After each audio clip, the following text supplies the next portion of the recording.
Welcome to Flat Earth Debate, Uncut and After Show. I'm your host Nathan Oakley, and if you are new to this channel, or you've not done so already, then be sure to subscribe, hit the bell notification icon and join button if you'd like to become a Nathan Oakley 1980 channel member and keep up to date with the Flat Earth Debate. If you would like to support this channel, then there is a super chat that runs alongside each of these shows while they premiere. There's also a PayPal, Patreon and crypto link in the info box below the video. Speaking of Patreon, I'm going to do a quick shout out to all of you who do support me on Patreon, so a massive shout out of thanks and appreciation to Guns of Navarone, RMP, Troy Shuka, Bowsnail, Joseph Pizarro, Samson, Maris, Mobile Max 777, Neo the One, Lost Cat FE, Rob W, Open Minded, Reese Pound, Del West Watson, Mike, Muted, Dick Earth Skeptic, NA Literalist, Maria Neelands, Unbelievable Productions, Blue Ridge Ranger, Rob H, The Real Gabster, Windrider, Liam Nedrick, Abraham Mohammed, Dave Rakia Gafford, Naibai, Adrian Quintana, Skeptic936, Life is Short, Fireball X, TheFlatEarthChannel.com, Texas Mike, Edwin Johnson, Kirsten Smith, Alexander Main, David Wayne Foster. So a massive thank you to all of you for supporting me on Patreon. I'm going to hand over to whoever is in G Plus and Discord so we can enjoy their dulcet tones while I set it for today's live show. So then he got kicked out of that union, went on his own, and then when he that went north or south, whatever you want to call it, he went back to the floor covering union, but in a different local, which it was a carpenters union, but it allowed him to install floors, and that pissed them off at the other union. So that's how he got that. I say because he's 2 cards short of a deck. That's funny. Good stuff. Yeah, it got me going.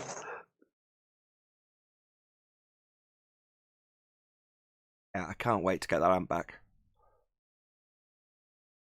Yeah, I remember. I could actually relate to you about the anticipation and the excitement to get something like that back. Because I remember when I was building my first home stereo with my own money, that is, and because my parents had, like a console that had an 8-track player and a record player and stuff like that. It was made by Magnavox, and I still have it to this day, and it works. I told my dad I wanted it. So I bought all the replacement needles for it and things like that. So I decided I was going to go and get the stuff that I could afford. It was in the 70s, and you had the brands out there like Sansui and all these others. And so I got a pretty good unit, and I mean, it just blasted the house. And my dad and mom, turn down music. But I just can't wait to upgrade to something stronger. I don't actually like music that loud. I very rarely listen to it loud. Oh, I love music at all levels. There's some I need loud. There's some I want really soft. And my taste in music is so broad, it's ridiculous. I could be listening to opera one day, and I could be in rock, and then, Christian praise music the next day, and country. It doesn't matter. If it sounds good, I listen to it.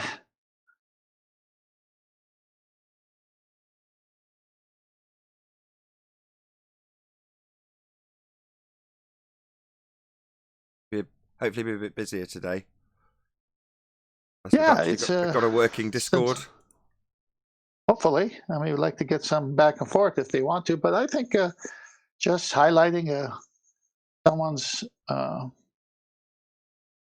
whatever someone's working on has been good, as well as each housekeeping question has been really good, because we just go into so much detail and everybody gets to say what they want to say. There's no one rumpusing anybody. It makes for a better show. I mean, whether the ballers come or not, I don't care, because whoever tunes into the show now gets an education and they can hear different points of view without all the drama.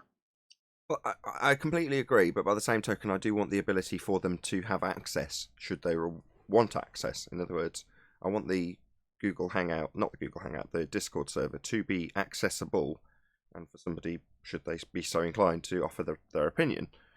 But beyond that, that's all I want, them to have the option. The door is open. Sure. I don't care if you walk through it or not. Well, you've always said all are welcome, and just because Discord didn't work yesterday, that doesn't mean that's changed. So it's working today. So we'll see if they come. Yeah, but I don't care if they do or not, so long as the bar is open. It's like a bar Yeah. manager that's on a fixed salary. He doesn't care how many pints he sells that night. He's on a salary. So the door Right. opens, he makes sure the bar's clean, and all he wants is a nice, easy night. And I'm the same, right? If lots of people come in, that's a lot of work. You know what I mean? Sure. Heck, if the mic rustles on my shirt, you catch it. Yeah, I'd rather be concerned with whether or not people are overloading their mic. That's much less stressful. Maybe I should plug in my bass guitar and throw a few hums at you. Nah, probably end up getting copyright strikes. Oh, don't worry, I don't know how to play anything. Oh, then definitely not. Yeah, wise move. The other hard thing for me, I mean, I love music and enjoy it a lot. The hard thing for me is to stay disciplined with that bass beat, to keep the. So I listen to something that's got a lot of bass, and I try to copy it. But then when the other instruments come in and the guy starts singing, my fingers go to the guy singing and can't stay disciplined. Right. So hard for me. It's a hearing phenomenon called masking. When there's a certain number of instruments, you can only focus on a couple of them at a time, so the others might as well not be there. It's the same reason why people will needlessly buy more expensive kit when they don't necessarily need it, because your memory's a couple of seconds at best for listening to something. If you don't hear a comparison to the same exact thing within a couple of seconds, you won't be able to tell any difference. Which is why engineers sit there all day playing the same thing over and over and over and over again. You know, comparing what. That's why I got respect for singing bass players like Sting and the guy from Rush. That's not easy to do. And Lemmy, those guys sing and play individual notes. That's pretty hard. Oh, I don't know about that. Some people are just naturally gifted with it. One of the courses, not that I was on the musicians course, but part of the performing arts course was separated into technical theatre, performing arts and music. So we were obviously all bundled together. And although I wasn't a musician, I was very much involved with what they were doing and what they did. And no, you know, for a lot of musicians, not at all. Like, it just seems like it comes completely second nature to them. Don't get me wrong, they all had to practice. They all had to learn new stuff. But some of them are just naturally talented at doing it. And it seems effortless. Some people who can't do it and train themselves to do it, it's not effortless. It's just as simple as that. Oh, I'm not saying there's not some natural ability there, but you have to work on that. I had to. When I started playing Police songs, it was like totally different. I'm like, whoa, how am I going to do this now? And you had to work at it. Everything was offbeat from what he was singing. But I'm sure with time, you get it. Sure, I understand. It's just a lot of these guys were training to be session musicians and stuff, so the sort of level that they were at was the ability to read off a piece of music and play it perfectly instantly. That was what they were sort of training to do, because that's what they were going to end up being paid for. Yeah, my son has that ability. Like, he sat down and started playing the piano without a lesson. He just would listen to something and then find the keys. And I mean, just within a half an hour, he had the song down. Then he picked up a guitar and did the same thing to that. And it's like, okay, where did that gene come from? Because it's not in me. But my mom's side had it. And she was, into music and, piano and stuff. But I would have to put a long time towards it. It'd be the harder way for me. But I know it's possible. That's why I still mess around with it.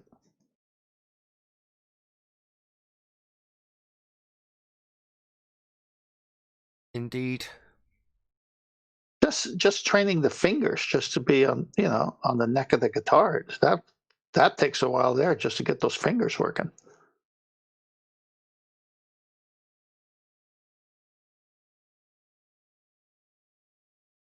Yeah, we'll have to modify this conversation slightly if we're ever going to generate. No problem. What do you want to talk about? Let's talk about purpose versus accidental purpose. Wow, that's deep. Tell me more. Well, the ballers come in here with an accidental purpose, and we say no. Purpose is not accidental. An accidental purpose. Don't follow. Yeah. Well, that's the ballers. You know, everything came from nothing. Everything kind of found itself to work out just the way it is. Evolution, all that crap.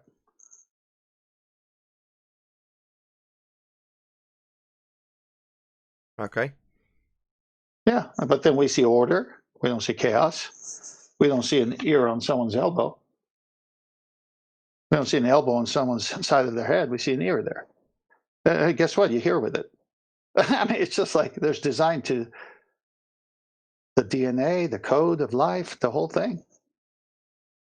Not accidental. Not chaos. How profound. It's simple. I know you're having fun with me, but it must be profound to an atheist who thinks we came from a rock. But then where did the rock come from, and how they learn how to give us an ear? All right, get your own dirt. Yeah, exactly.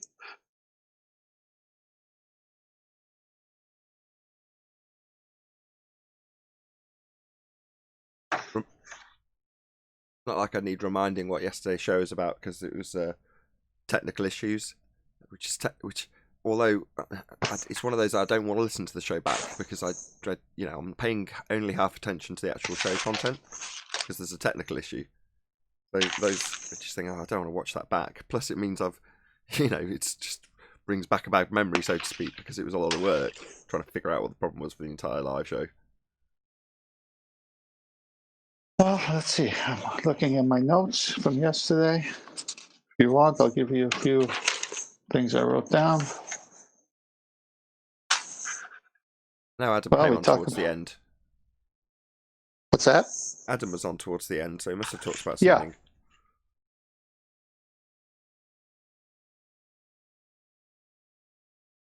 Well, Neil said Hobo Fortress is a good band name.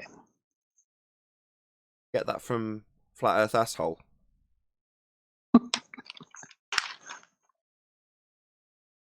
Who got that from Math Powerland. So photo or painting, then homeless tweakers shelter or Moonlander. So yeah, Math Powerland and Flat Earth Asshole. Yeah, and then Brian came on and shouted that gal that has the channel where she does some things with the coin at the table that disappears. And so you shouted her out. He had that, I guess she had a video about something 8 miles out that's getting the ballers all confused by the light drops from that tower that's supposed to be blinking red light for the planes. So I subscribed to that channel, but I haven't watched that video yet. Then we talked about angular size, diffraction limit, what gets in the way, waves, swells, weather, all that kind of stuff, perspective, which the ballers don't. Yeah, you went into that. You went into their Muppet vision, their side angle view. Yes, I do remember now. It started off with talking about Tommy Hench and his balloon that was in a vacuum chamber and the gas filling the balloon equally in all directions because it becomes the container in that example. And then it moved on to the diffraction limit and begging the question, proving nothing, perspective hijacking Earth curve calculators and their ignorance of angular resolution limits at distance. Isn't it funny that now they want to bring in perspective after the black swan? That's nice. Shame their targets don't change in angular size, because that excludes perspective. Precisely. They want to talk about it in the same way they want to talk about swift to bait and switch when they talk about refraction. Yeah. In fact, thinking about it, it's the same thing. They talk about refraction, and it's to hijack perspective when they're talking about a varying rate that's atmospheric. Well, okay, so you're saying there's a varying rate due to atmosphere, but the actual atmosphere you're going to apply has nothing to do with atmosphere. It has everything to do with the R value. So it's a bait and switch.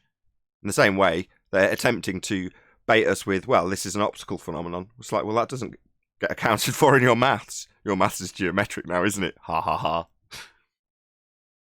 Nice little clever trick of theirs, huh? To exchange 7/6R with actual refraction of the air. Yeah, that's all the more skilled of the debaters who come here used to do. It's that getting that swindle without noticing, or without your opponent noticing. So swindling 7/6R for their normally quite concise and accurate description of actual atmospheric effects.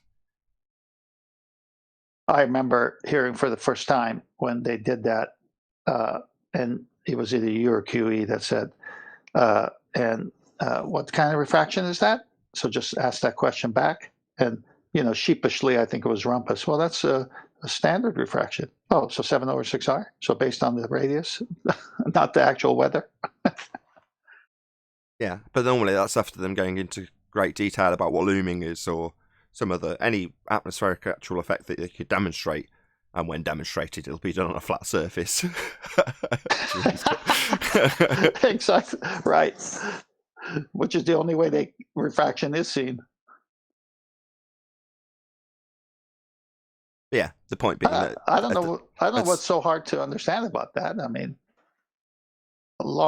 I've driven through Death Valley and different long roads, and the sun is shining, and looks like you're way out in the distance. There's a bunch of water, but it's the road, and it's the heat, and it's all that kind of refraction stuff, and everything looks blurry, low to the ground, and as your eyes go up and towards the sky, everything is nice. You don't have any of that stuff.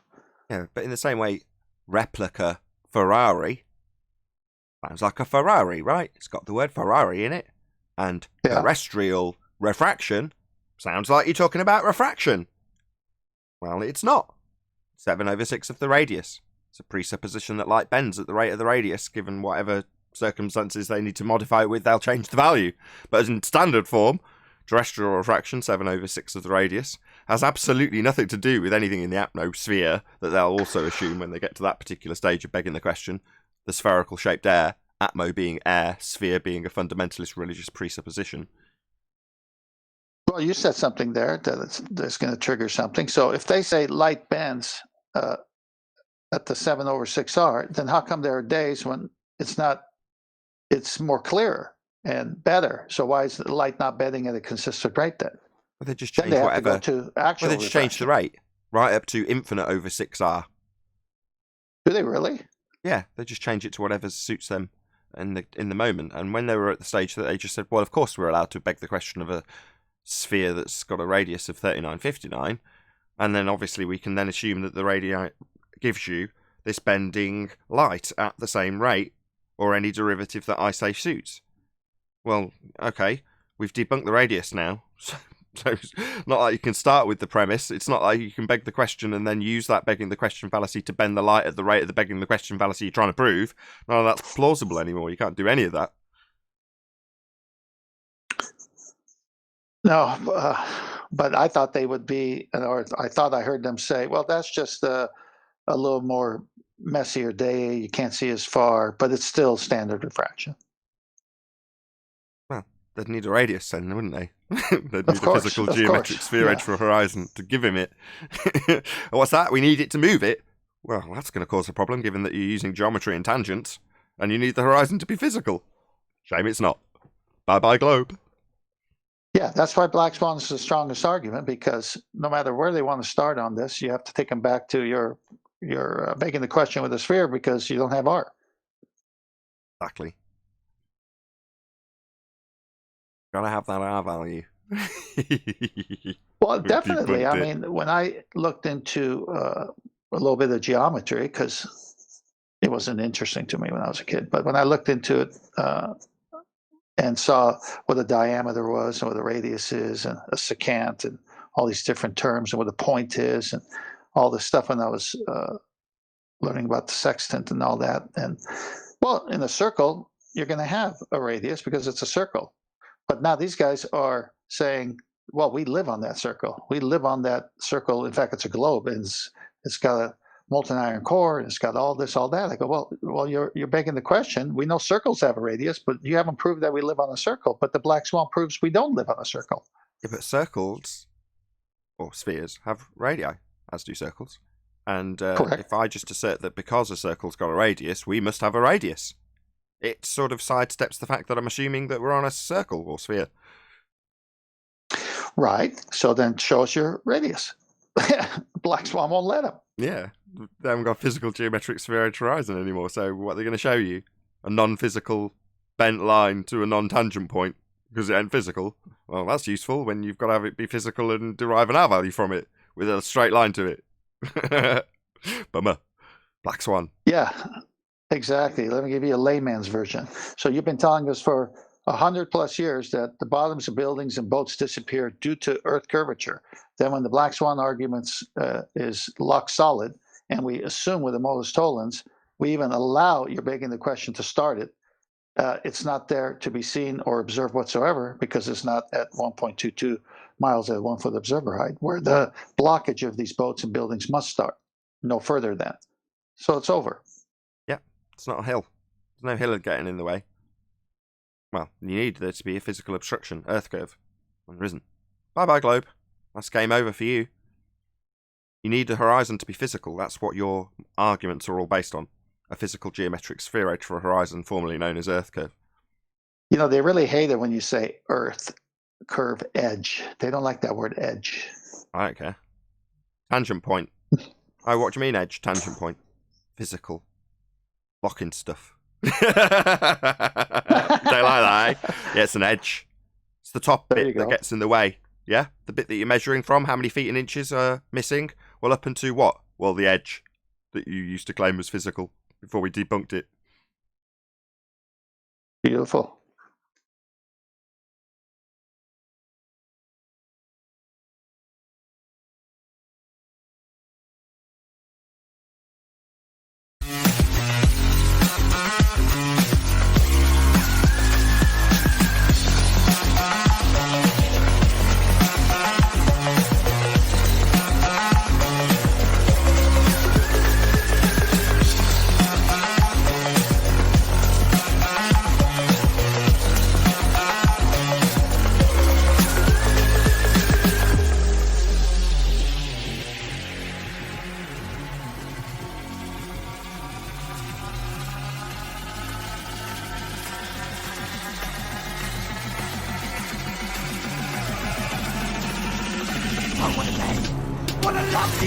Welcome to Flat Earth Debate Live. I'm your host Nathan Oakley, and if you are new to this channel, or you've not done so already, then be sure to subscribe, hit the bell notification icon and join button if you'd like to become a Nathan Oakley 1980 channel member and keep up to date with the Flat Earth Debate.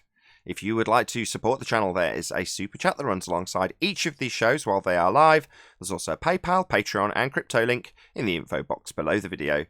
Most importantly, if you'd like to join the discussion, simply mute the page you are currently watching, then click the link in the info box below this video to join the panel and express your views on the nature of Earth. If you do join, please don't swear. If you do, you'll be ejected, and if you are, please don't try to rejoin the stream using sock accounts. You'll be warmly welcome back on the next stream. Please also share the show on social media. Sharing the show obviously increases the live audience, but this in turn increases the chances of a more diverse panel, so please share the show on Facebook and Twitter. One last time, if you're new to the channel or you've not done so already, then be sure to subscribe, hit the bell notification icon and join button to keep up to date with the Flat Earth Debate. Now, we are joined by Neil and 10th Man, together with Arwin in G+, and a whole bunch of people in Discord. So welcome, one and all. Good morning, everybody. Good morning. Good morning. Hello. Good afternoon. Morning to the functional Discord today. Excellent stuff. Very good to have you all. We all willing from Discord to partake in a little bit of housekeeping?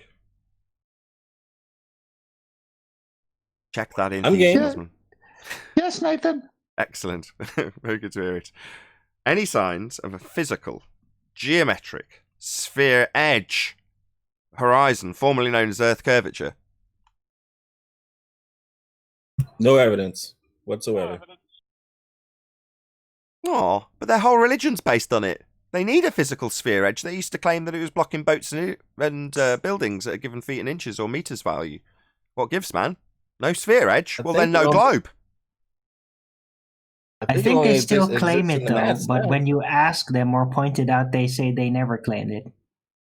But that's just a lie, because they do still claim it.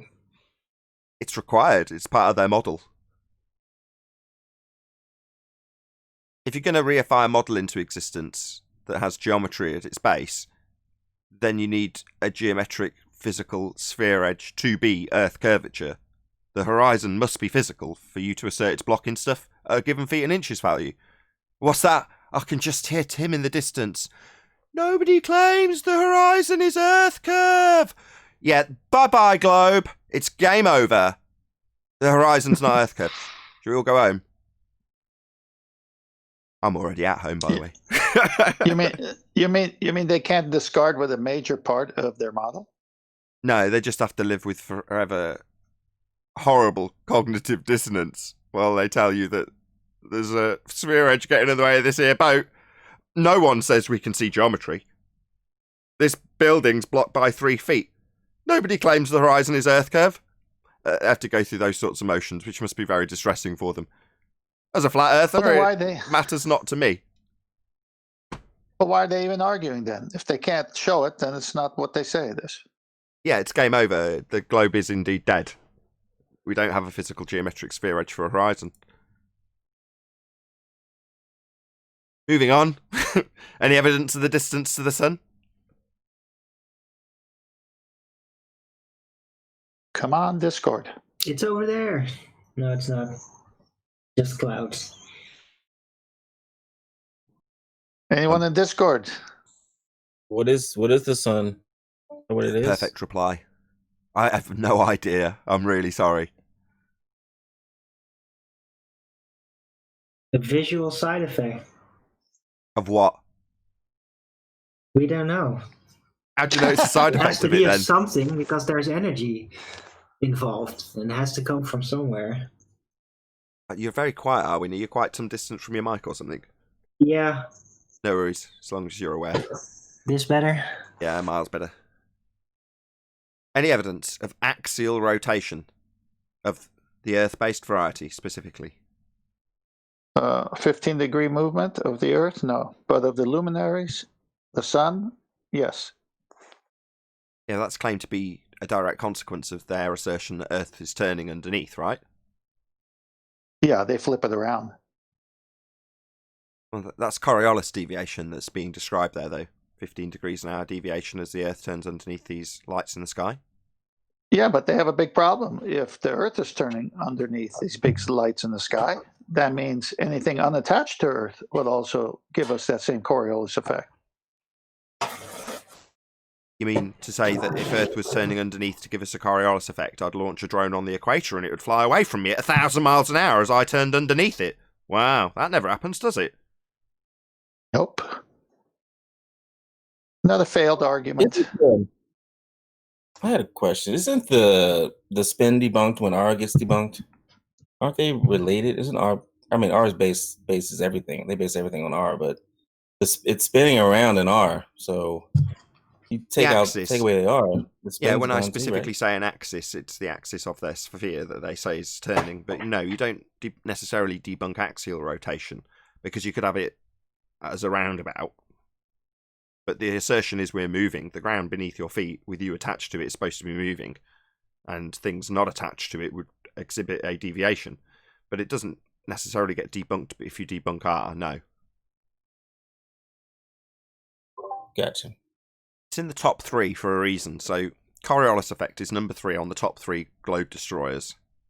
Well, there's only a few aspects to the heliocentric model that are really crucial to it in terms of its description of how it functions and what we are standing on. And that would be that we are standing on a sphere, first and foremost. Hence, Black Swan is number 1. It debunks the Earth as a sphere and the radius that it's based upon, by way of assuming the radius and then showing how the horizon is beyond the geometric capabilities of a sphere. So we don't have a hill between us and anything. It's non-physical location. The horizon's not Earth curve. So that's why that's number 1. Number 3, Coriolis effect. It's asserted we're turning, and therefore Earth as a sphere turning exhibits 15 degrees an hour deviation as we're attached to the spinning reference frame, non-inertial, watching things in the inertial reference frame like footballs or bullets drift because we're turning underneath them. But that would mean that a flight from Charlotte, North Carolina to LA would only take an hour and a half because Earth would be turning underneath it for us to be standing on it watching the plane seem to drift at 15 degrees an hour precisely as they assert it does. And because we don't see that effect, we debunk any notion that there is this 15 degrees an hour deviation or Coriolis effect. because we'd see it, and we don't. So somewhere sandwiched in between, I might as well ask it now, any evidence that you can have gas pressure without a container? And the purpose of the question is because we have gas pressure, we definitely know that's true, but it requires containment. It's the antecedent required to have gas pressure. And yet their Earth in a sphere is in an open system, vacuum with gas pressure not filling it. So any evidence that that's even feasibly possible, bearing in mind it stands in violation of the second law of thermodynamics, any evidence that you can have gas pressure without a container? Well, the gravity is not sufficient to prevent the gas from escaping. Isn't that exactly what Rumpus said? Oh, I see. The gas is insufficient to hold the gas. The gravity is insufficient to hold the gas there. Yes. I see. So, quote Rumpus, gravity is insufficient to hold the gas there. End quote. Thank you very much. Any scientific evidence of gravity? Evidence of gravity? Well, a piece of evidence would be that it would not be sufficient to keep the gas there. That was quick. No, actually, that would not be evidence for it because we have gas pressure. So even if there was a gravity here, it's not really relevant because something else is keeping the gas here. So again, gravity just becomes superfluous like it always is. It's just a conjured concept. Well, it comes from the word, like Brian's logic, shared a few shows ago that it came from the word gravitas, weight, and they've taken that word and they made something else out of it, some kind of a force. But then their top people say, well, it's not a force, but you can think of it as a force. So what is it then? The quick shout outs. They're both the same person. Twig Bear. In the ether, or so-called magnetic field, magnetic attraction, is gravity and has been proven to coexist with the plane of inertia and surrounded absolute geometry, force in motion surrounded by torus field. Okay, I don't know what any of that means, but thank you very much for the super chat. Really do appreciate your support, Twig Bear. Wow, that was deep. Indeed. So scientific evidence, this thing called gravity, that's not a force, but they want us to think it's a force. A torus field. Force in motion surrounded by torus field. The torus field of what? No idea. Maybe you'll clarify and give me more money in doing so. But thank you very much indeed, Twig Bear. Really do appreciate your support. Anyone from Discord got any scientific evidence of gravity? Don't be shy.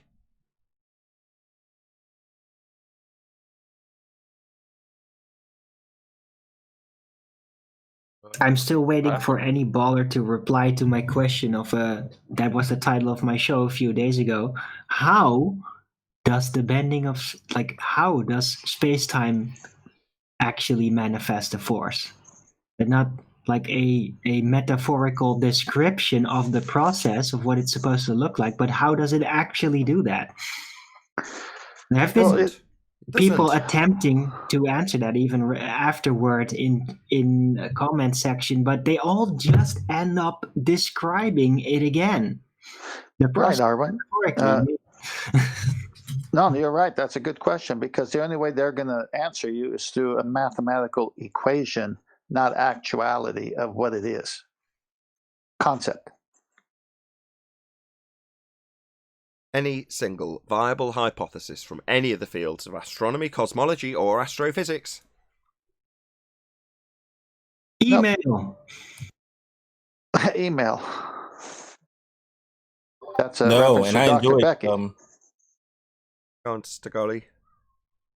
Oh, sorry. Yep, sorry to interrupt. I was gonna say I watched QE his debate against NASA shill or whatever yesterday, and that came up, and QE just demolished him. I enjoyed that. Did you guys catch that? Yeah, I caught that. I actually caught it when he went out as a premiere. I didn't catch it when he was in 24/7 Discord live, but I saw his little trimmed out bit that you're presumably referring to. Systematic demolishing of that guy. Great. There's a few Globers on Discord. There's a couple of them. They're not piping up though. Interesting. Don't be shy. Any single viable hypothesis from any of those fields? Astronomy, cosmology, astrophysics?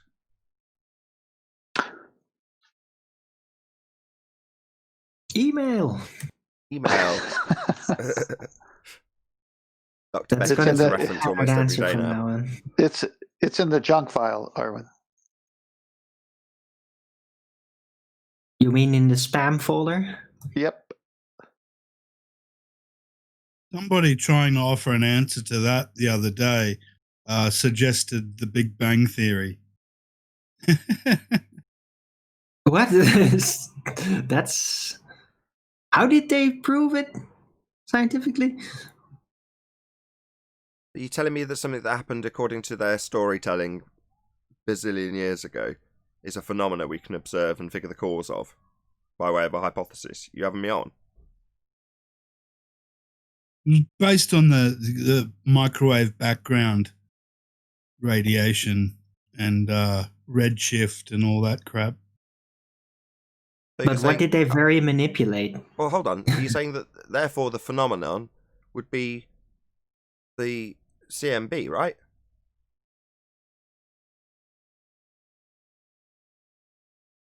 Yeah. So that's trying to, with a hypothesis, it would be the establishment of the cause of the CMB. Something you're going to vary to cause that CMB? Cause the cosmic microwave background radiation? Yeah, he didn't get far. Right. Shocker. Any evidence of a self-perpetuating, molten iron core at the centre of a presupposed spherical Earth? Nope, not at all. It's just pictures in the book that you see in the school.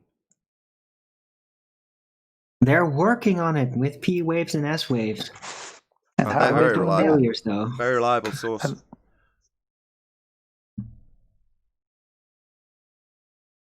What's that, like sonar aimed at the Earth and it's supposed to bounce back and tell you something? Is that what it is? Right. They have plans for the ability to prove it. It's just not really working out so far. Well, I had it for a fish finder and the depth gauge on my boat, so I knew how shallow the water was. But how does that prove a molten iron core? Because if they can accurately predict well enough at certain depths, then they would be able to prove there is a molten iron core if it was there. Molten And iron how core. did they do when they did this? Right, molten iron core at They the centre haven't. of a presupposed spherical Earth. You just forgot to add that bit. Right. No, I'm thinking about that 8-mile hole in Russia somewhere, and they found things that they were supposed to find things the way that P waves and S waves told them, but it wasn't there. Other things were there. So how reliable is this? Right. So they're still working on it. Oh, I see. Okay. On the ability to be able to prove it if it was actually there. If it was actually there. Of course. They don't know it yet because they can't accurately scan it. So let's see. They get millions of dollars in grants to go try to prove something that's presupposed, begging the question to begin with. What? I don't think who's getting that? Well, I don't think NASA organized that. Well, someone's funding these things. Wasn't it just the Russian government that did the super deep borehole? But what was the purpose for? I don't know. See what's down there? There you go. Someone had to fund it. It was sort of like the space race. It's who it was a race who's going to go deeper into the ground, and the Russians actually were the first. Can you say the first part again? You're a bit quiet. I've turned you up. Don't say it quite louder. I was just saying, it was just like the space race, but to the center of the Earth. Oh, I see. So it's see if the Russians can beat us to the centre of the presupposed spherical Earth, and they got 8 miles. And then they looked and saw that the I heard you Americans weren't guys doing on the show anything. say this Hold on, like 10th. several Oh, times. 10th. Hold on. Say again, Flat Earth Egypt. Sorry, I've heard you several times say that they predicted what they were drilling for, but then it turned out to be something different. But I haven't read anywhere where they actually predicted that. They were kind of like, they didn't know what they were doing actually It was all like hit and miss. Oh, really? So you're saying when they weren't actually making predictions, they were just having a... Well, what was it then? What was the point of the P waves and S waves then if they weren't there to do the prediction part of the process? I'm not following. I think it was more, the trouble was more about the drilling process itself, the machine they were using, and how it was boring through the hole. That was the struggle of it. Fair enough. Ultimately, just to sum this up, the P wave estimations or P and S wave estimations turned out to be incorrect. In other words, what they thought they were going to drill through, as far as I was under the understanding of, they didn't drill through. They drilled through different materials, proving they're not that reliable. They got it wrong when they were only going 8 miles down. So when they're going 3,000 plus to the centre of the Earth, yeah, it just doesn't compute, unfortunately, for them. Yeah, where did you get that piece of information? I mean, where did you... Is there any source that says this? Nah, just Anthony's always postulated it on the show. I've not even researched it.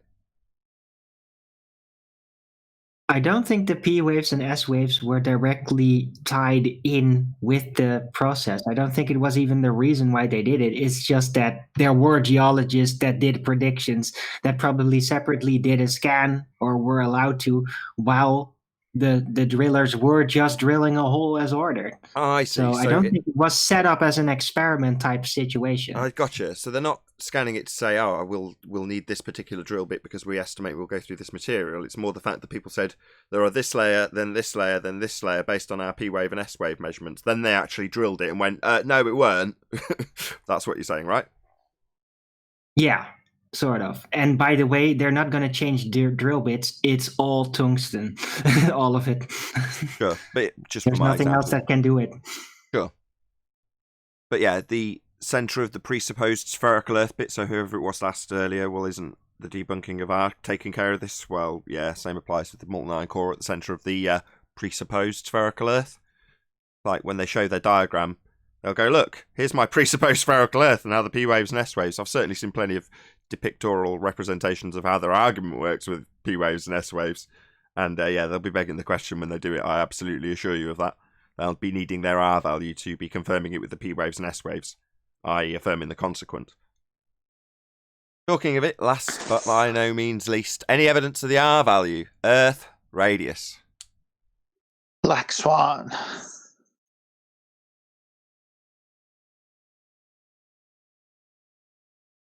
Yeah, pictures from space. No, you can't have space. It's fake. Can't have gas pressure without a container, and they're asserting that the sky is a vacuum to take those pictures from, automatically rendering all of those images fake.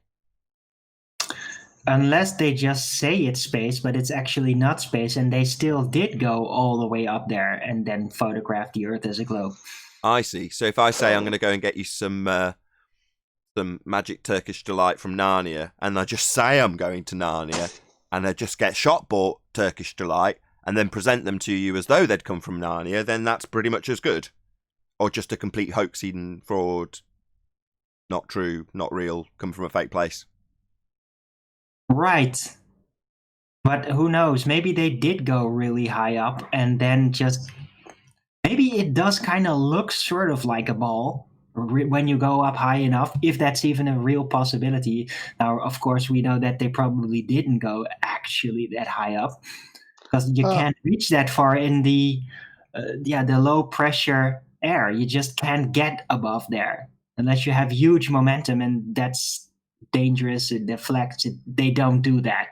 Does what look like a ball? The horizon? Well, who knows? Maybe when you go up high enough, it will... I don't know. I don't think it really will look like that. Like what's it? A ball surrounded by black. I think it'll just look like a giant white haze. Oh, so you do mean the horizon?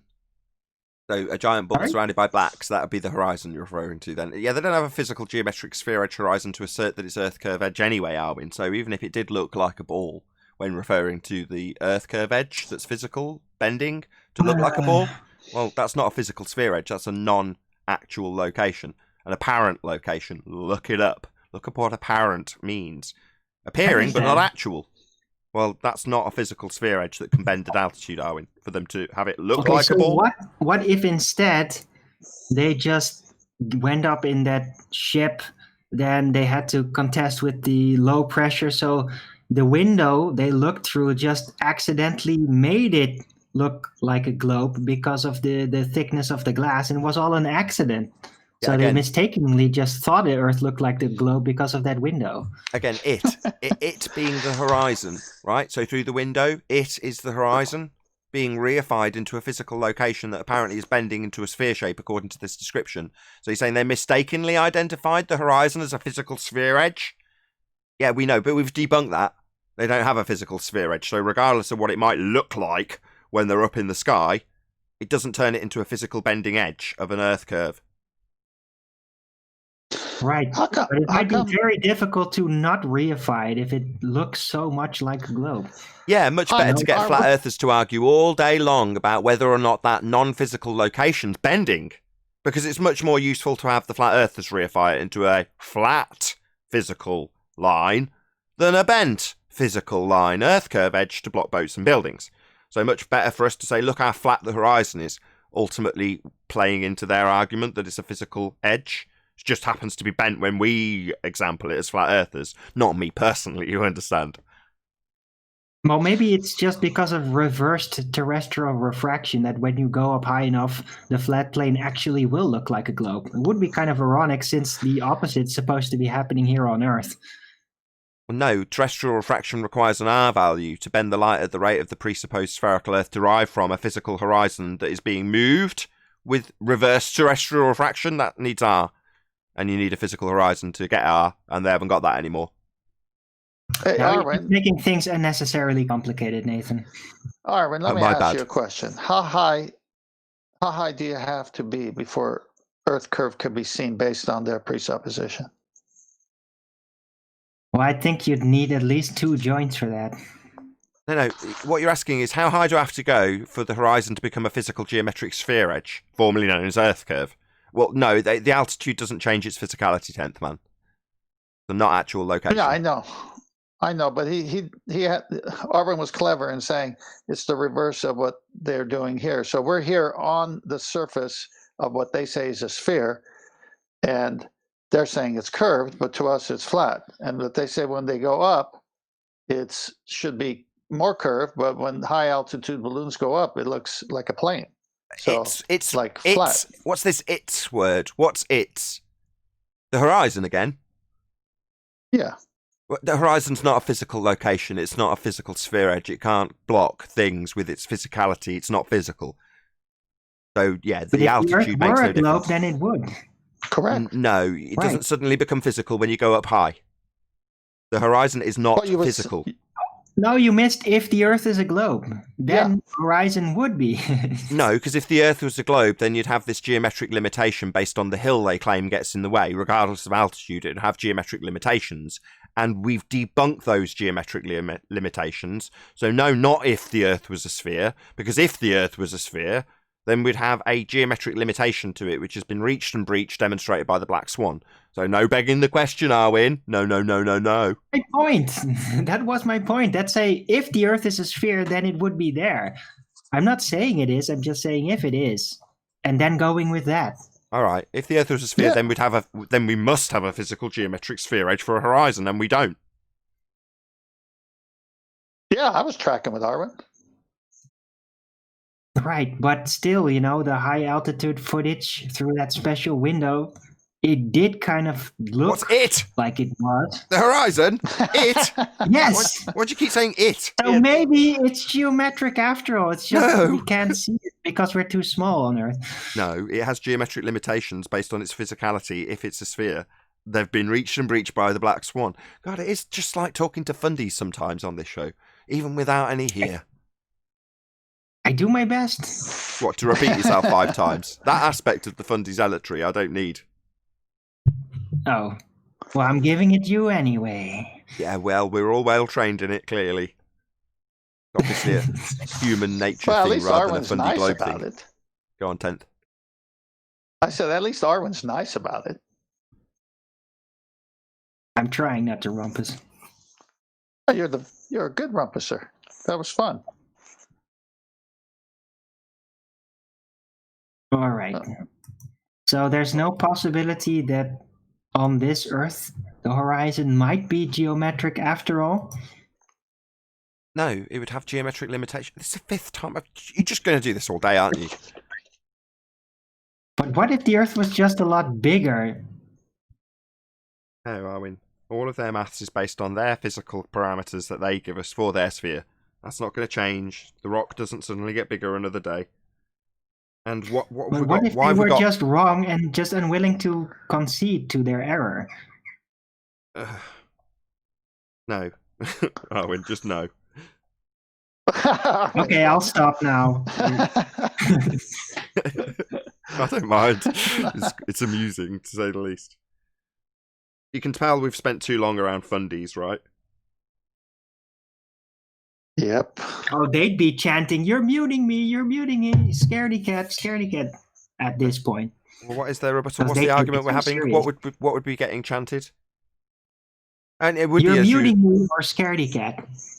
No. It would. I'm talking about the argument again, not the actual ad hom fundy rhetoric or whatever. Not rhetoric. Defense mechanisms. I'm talking about the actual rhetoric, i.e., they would be doing what you're doing. Well, if the Earth was a sphere, well, if we had a geometric horizon, we do. We don't.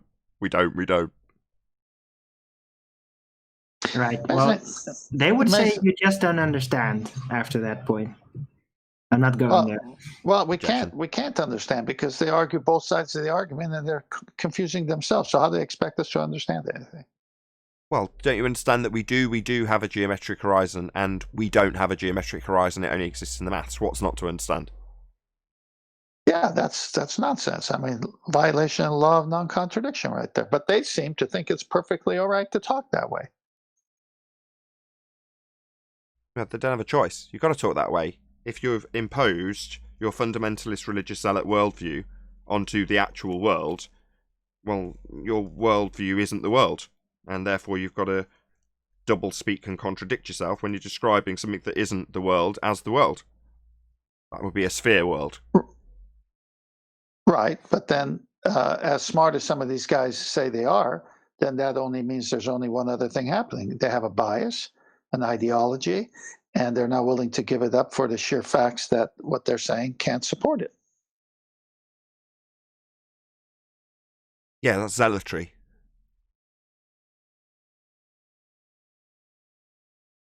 Well, zealotry in and of itself is not bad, but zealotry in a contradiction is very bad. Yeah, you know who the fundy zealot is in Matrix? Fundy zealot in the Matrix. The main Give me character. a clue. What's it called again?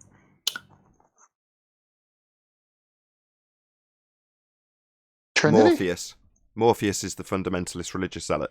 Oh, Is- yeah, Ah, Morpheus. yeah, that's- Morpheus. yeah. Yeah, Morpheus. That's so. Yeah, Talks, he would be. talks to Morpheus about having faith in the oracle. Blind, unquestioning faith. And in spite of Morpheus getting it wrong on 5 prior occasions and killing 5 separate men because he just decided to point his finger and say, "You are the one."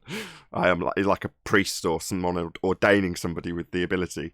And he killed several people as a result of it. But still carries on adhering to the prophecies of what is essentially a computer program designed to entrap him.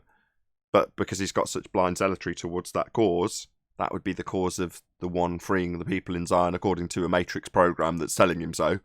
His blind faith leads everyone to certain paths, and it's taken advantage of. The zealotry is taken very much advantage of by the system that's in control, right? It's just so Yeah, ironic. yeah, That's I what can we see deal that. with here. That's what we deal with. We deal with zealots. Who have bad arguments.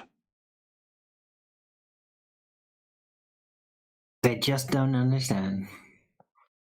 Yeah, but you would think that they could hear themselves when they listen to the show again, or they go to another forum and say, "Yeah, I was on that Nathan Oakley show," and people say, "Yeah, you made a fool of yourself. You contradicted yourself." I mean, they just can't see that for some whatever No, reason. they can't see it. They're just not looking. They're focusing on the reason why they do it, and so that reason is the only thing they see in what they're doing, not the actual separated actions. That's zealotry. It's everything is justified in defense of what they're trying to achieve, even nonsense. So that's the only thing they look at. Yeah, no argument there from me. But the point is, if we take just one of the housekeeping questions, like is there axial rotation? Is the Earth rotating? Is there Earth-based Coriolis? Is there 15-degree movement of the Earth? Well, the Earth is obviously stationary and no one feels it. So, but you're telling me it's happening. Well, there's one way to find out. Let's see what happens if something leaves the Earth, and does the Earth spin underneath it? That's very logical. They can't even see that. Yeah, it's moving too slowly anyway. But their path is pretty blinded, though. I mean, having done that exact research myself, I know how convoluted their explanations are if you look for them. And again, that's intentional. You know, if you leave somebody in confusion with their explanations that are given, some of them being highly contradictory, sometimes in the same sentence, then most average Joe normal won't personally realise that they've just been double spoken to. A lot of people don't recognise what doublespeak is or contradictions. They don't see them as contradictions. They just see them as something that they haven't quite fully understood. Yeah, I mean, I've seen them go there here on the show plenty of times. But when we answer them and we have a back and forth to where we challenge that, how can I put it, supporting evidence they think they have, and then we tear it apart so it's not so supportive anymore. Then they're left with, yeah, you're right. If the Earth is turning and something leaves it, the Earth should be turning underneath that thing. And if it's a drone that's stationary, then that would prove if the Earth is turning or not. But that never happens. All right, let me go back and see what my high priest tells me to say now. Is that basically what they're saying without saying it? No, they go back to the trench level corporals to get that sort of information, because they're already down in the trenches by then. Describe what you mean by the trenches. Here, you're only going to be asking those sorts of questions if you're here, coming up against those sorts of arguments. Well, Joe Normal doesn't come up against those arguments. And should he, by just pure coincidence, find himself looking for the answers because he's questioned it off his own back, well, then he'll find himself surrounded in doublespeak that's confusing. Now, whether or not that person recognises it doesn't necessarily mean they'll be led to the questions that would be asked of a high priest, i.e. the contradictions that are laid down here at trench level. Well, if you're at that level, trench level, and you're questioning those things, then you're going to have some trench level fundy that's going to give you the answers. All right, so let's take it to all of us have experienced, I know I have, with normies. So I bring up the subject that use one, if not all three of the housekeeping questions. And they're saying, wow, you make some good points. Now I think about it that way. Yeah, here, let me get back to you. Or, well, that never happens. So what happens is, yeah, but there's no way. I mean, that you're going against all of science. You know, they start saying all those things when it's pseudoscience that they really mean. And so it's almost like there's a natural blockage of accepting it, even though they agree with the logic of it. Three housekeeping questions that we use a lot here. They can't get themselves to say, oops, maybe I have been lied to. I'm going to look into this. There's some block there keeping them from doing it. Yeah, cognitive dissonance. But some of them have it, some of them fight through it, and some of them don't want to know it. Yeah, when Chocolate describes the process of talking to somebody about this, them giving a rebuttal, it being torn to pieces, leaving them with only cognitive dissonance, holding the original position that's been taken to pieces, and Chocolate's explanation or demolition of the argument, they don't want to talk to him anymore. They're like, I don't want to do this. Because it messes up their world in a very literal way. Yeah, indeed. I've seen that happen to me on plenty of topics, not just this topic, where people put their fingers in their ears. No, I don't want to talk about it anymore. Stop. Let's change subject. Yeah. There's a point where people, again, your average Joe, will recognise that cognitive pain and just go, no, I don't want this. Let's just stop this. I don't want to process this. It's not fun. Even more so if they've started off by laughing at you. What? You think the Earth's flat? Yeah, of course. I see your screen. Denial, anger, bargaining, depression, acceptance with perfect timing. Indeed. Yeah, we're right slap bang in the middle of that, aren't we? We're at the bargaining stage. Typically, we get a lot of denial, and then when people hear the arguments, they get pissed off with it, anger, and then they want to join the show to debate it. Now, the only problem with that is that, generally speaking, they're left with cognitive dissonance, holding both positions, the one that's been destroyed by us and the original position which has been destroyed. So they're not likely to want to move on to depression, because that's not much fun. So they normally regress to anger, normally. No, depression is not fun. Avoid it at all costs. Yeah, but you can get over it. The thing is, past that hurdle of depression, a lot of the anxiety that goes along with the cognitive dissonance and holding both positions simultaneously, you're relieved of it almost instantaneously. And a lot of the paradigm is quite scary. The heliocentric paradigm, there's aspects to it that are quite terrifying. And once you realise that they're not true, life is easier. It's less stressful in terms of how you perceive the world. Now, don't get me wrong, there's plenty of people out there that are terrified by not knowing. That will mess them up. And, plenty of people tell me all about it. Well, either you've got an alternative explanation or I've got to have my current explanation be adhered to. It's just too terrifying to let it go. Now, I get that. For me, it's like, no, it's wonderful not knowing. That's amazing. But most people don't see it that way. I say most. Most of the ones I've spoken to. Yeah, most of my life, I'm going to be my own witness here. So some people may like to not believe what I'm going to say, but I don't have two positions on a subject. I mean, I can't think of one right now off the top of my head where I have two positions on a subject. Now, I probably do, maybe subconsciously, but I'm not aware of it.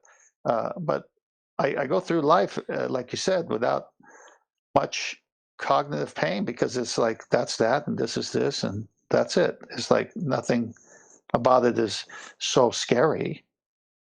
But then again, I think it's because I don't have two positions on the subject.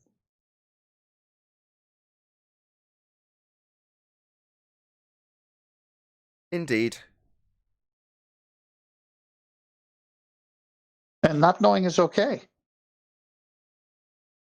I think not knowing's great.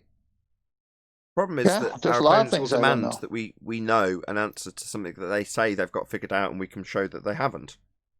The insistence that we then give them an alternative, it's like, nah, we don't have to do that. We can show how what's been claimed is wrong, and how exciting it might be you that finds out what is actually the case in that regard. Why is the sky blue? I don't know. I know what they say is the cause of that. I know how they say the light's being scattered, and where the light's coming from, and what it's hitting. However, now I don't know that that's true. The world's your oyster. You might be the one to figure that out. But in the meantime, I don't know. And neither do you. Now, you can either accept that, or you can be terrified by it. Yeah, but this is where they want us to come up, at least in this one context. Okay, you've destroyed my model. Show me your model. Yeah, we don't live on a model. It's not necessary. I don't have to give people an alternative when I take apart the heliocentric world. Their demand that they will only fight us on a territory where they have an equal and opposing model to take apart is absurd. We don't live on a model. That's a reification fallacy. I'll defend my position that we don't live on your heliocentric world by pointing out that it's a reification fallacy to assert that we do. Well, the Earth is obviously and observably flat and stationary, motionless. And that's what we all, through our senses, feel and see. And yet their model says it's this. And when we destroy it with the housekeeping questions, then they turn around and say, well, show me yours. I go, you're looking at it. This is all I got too. I mean, what is your senses telling you? What is your eyes telling you? I mean, you see it right in front of you. Do you see a curve? You've been on a plane. Have you seen a curve from a plane? I mean, how high do you got to go to see this thing if it actually exists? And Curve since of we what? destroyed R, Curve of what? it doesn't exist. Curve of what? The horizon again? That's Here what we I'm go saying. again. Yeah, there we go. I'm saying since we destroyed it with the R and the black swan, they got no. I mean, they just need to realize it's over. There's no geometry to back their position. it will be interesting to see how things progress going forward. I think these are the signs of it. Look how quiet the show is. There's no ballers here. People are learning our arguments by us talking about it, which is actually quite nice because the level of the blood pressure is nice and low, and everyone could understand. And Arwen plays a perfect baller. In fact, he's smarter than them. So it's not like we need him, but at the same time, this is the reality. Black Swan killed them. Yeah, so, as I said in the pre-show, I'm more than content so long as the doors to the bar are open. As long as people can join. Don't get me wrong, we've got a full panel right now. There's plenty of people in there that may want to say something at some stage, but given that we covered the housekeeping, go on it, Flat Earth Egypt. Did you want to add something? I was just going to say, the ballers only come out when you're gone, Nathan. They're so scared of you. Well, that shouldn't be the case if they're on the winning side of the argument. Given that consensus says we're on a sphere, you'd think they'd all be for joining and telling me how wrong I am when I point out that we're not, and how we don't have a physical horizon. You'd think they'd be here telling us how we do, and how it matches their Earth curve maths. Well, you're assuming they're genuine. Now, I think scared's the right word, because entering this arena leaves the opponent on the globe side in cognitive pain, and people are scared of that. So by not listening to your show, they can keep their fairy tale? I don't know about whether or not they want to keep their fairy tale, because they want to defend their fairy tale, because there's been aspects of it taken to pieces, so they want to defend how it's still true. You know, that's the bargaining stage in the 5 stages of loss. So they've lost something, and that's why I say they're already been force-fed the red pill when they get here. You know, if you're bargaining over it, it's like, well, you've already had your anger stage. You're already well past that then. So which way are you going to go, forward or backwards? Because forwards is depression, because you've already got here. You're already in the arena. You've already heard the arguments. You already know about the Black Swan if you're listening to this broadcast. Now, don't get me wrong, there's going to be tertiary viewers who just come and go, these people are idiots. They're not really paying attention to anything that's being said. And they're just coming in to maybe leave a comment and say, yeah, you're idiots. And then get on with their day, because that makes them feel a bit better about it. Just a little bit of ridicule. So the caller just said prior that they're in Discord, but when you go away, they show up. So maybe they can just come on instead of debate any of the housekeeping questions. They can tell us why they go away. When you go away, they show up. Like, what makes their argument any better when you're gone? I'd like to hear from them. I can tell you're keen. As I say, I've got my feet up, very low blood pressure. We're talking about the subject. We're detailing how they have an idea of a model that they think they live on and how it's debunked. This, to me, is perfect. The doors are open. There are people here, according to some of the people in Discord. There's ballers on the panel right now. So I'm happy, man. Well, the fact they're not saying anything is great. Yeah, that's what I'm saying. No, I know. Doors open. You're happy with that. But why are they afraid of Arwen or 10th Man? Why don't you come and talk to us?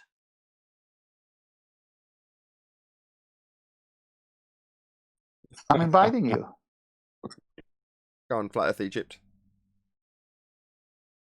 No, I was just laughing, man, because they're really scared of it. I'm sure it's your style of debate, man. It's you cut any argument at its knees, and they can't handle that. But isn't Nathan just asking the obvious question that if you're going to lead with a statement, that statement cannot be a fallacy? Yeah, basically. So what's wrong with that? Well, everything. If you've got they can't get away with it with Nathan, but they can get away with it with someone like me, like any of the people who follow the show, because basically we know the argument, but the way Nathan does it is just I don't know. It's scary. Just repetition. If you're a baller, you have to start with a fallacy. There's nothing else you can do. Just repetition. Thank the you. more you do it. So you go back to the early shows. I sat in silence for a huge chunk of those shows because I didn't know the argument. I know how to shut my mouth. You know what I mean? Well, once you learn the arguments and you learn to hear trigger words, keywords. QE, when he was training me up, if you want to look at it that way, pointed that out. He's like, once you know these arguments well, and my insistence on hearing them about 10 times meant that I knew them well. But after actually going through the process of arguing them, they become more and more refined, to the point where you can cut down an argument in a few words, much to the displeasure of your opponent, to the point where they don't want to debate you anymore because they always lose. Well, that should never be the case. We're flat earthers here. What do you mean you're scared to come in because you're worried that you're going to lose? Well, you shouldn't be. You should be asserting your dominance with your winning position that you're on a sphere-shaped Earth. You're not! We know it! And every argument and position that you put forward here is going to get demolished within a few seconds. Because you don't have anything. We're not on a sphere. We all know it. The audience gets to hear it unimpeded if you don't come and challenge us. And I'm more than happy for that to be the case. I could talk about this all day, every day. I do.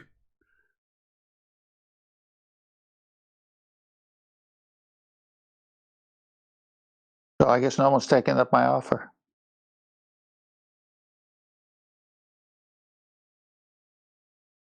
Yeah, but the thing I don't like is they go off and they claim victory all the time. No matter how bad they get their arses handed to them. That's, again, cognitive dissonance.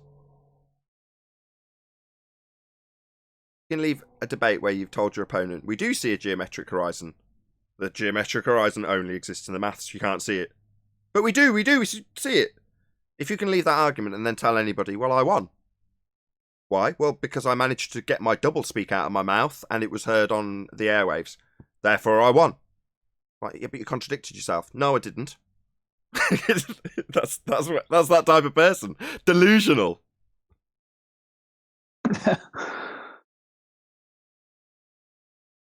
No, we got some. Because they assume you can't contradict yourself if you are arguing for the ball. Exactly. Because the ball has to be right. Yeah, they can't not be wrong. Again, zealotry.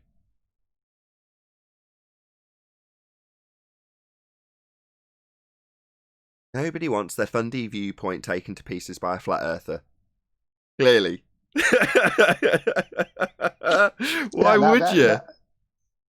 Now, are you saying the opposite would be true? If it was not a flat earther, but some guy with a lab coat, they'd be more tolerant? Yes. I'm saying that if there's some lab coat guy, as you're, I hesitate to say scientist, which is what you've done better than I, but yeah.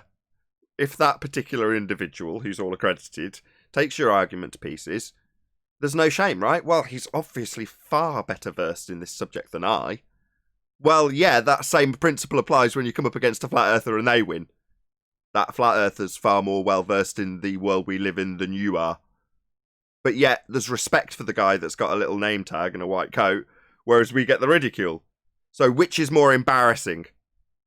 Getting taken to pieces by a PhD or getting taken to pieces by a flat earther? I'll tell you which is more embarrassing. It's being taken to pieces by somebody considered stupid by the Western world. Well, these people are just idiots. Oh, yeah? Well, go and tell them how stupid they are. We're all idiots, aren't we, right, Globers? Where's all your troops telling us how wrong we are and winning with their arguments? Oh, they're not here. Doors are open, but they're not here. It's because we've won. The Earth is obviously and observably flat. There is nothing to challenge us on anymore because you can't come and beg the question. Well, that's going to leave you in a position where you don't want to be embarrassed. So why would you come to be embarrassed by a flat earther? Nobody wants that. Big Bear, thank you very much again for the super chat. No R value needed when the Earth is geocentric and stationary, geomagnetic precession and perturbation. How'd you say that? Pertubation. Perturbation. I'm sure I'm saying that wrong. Thank you very much for the super chat, Twig Bear.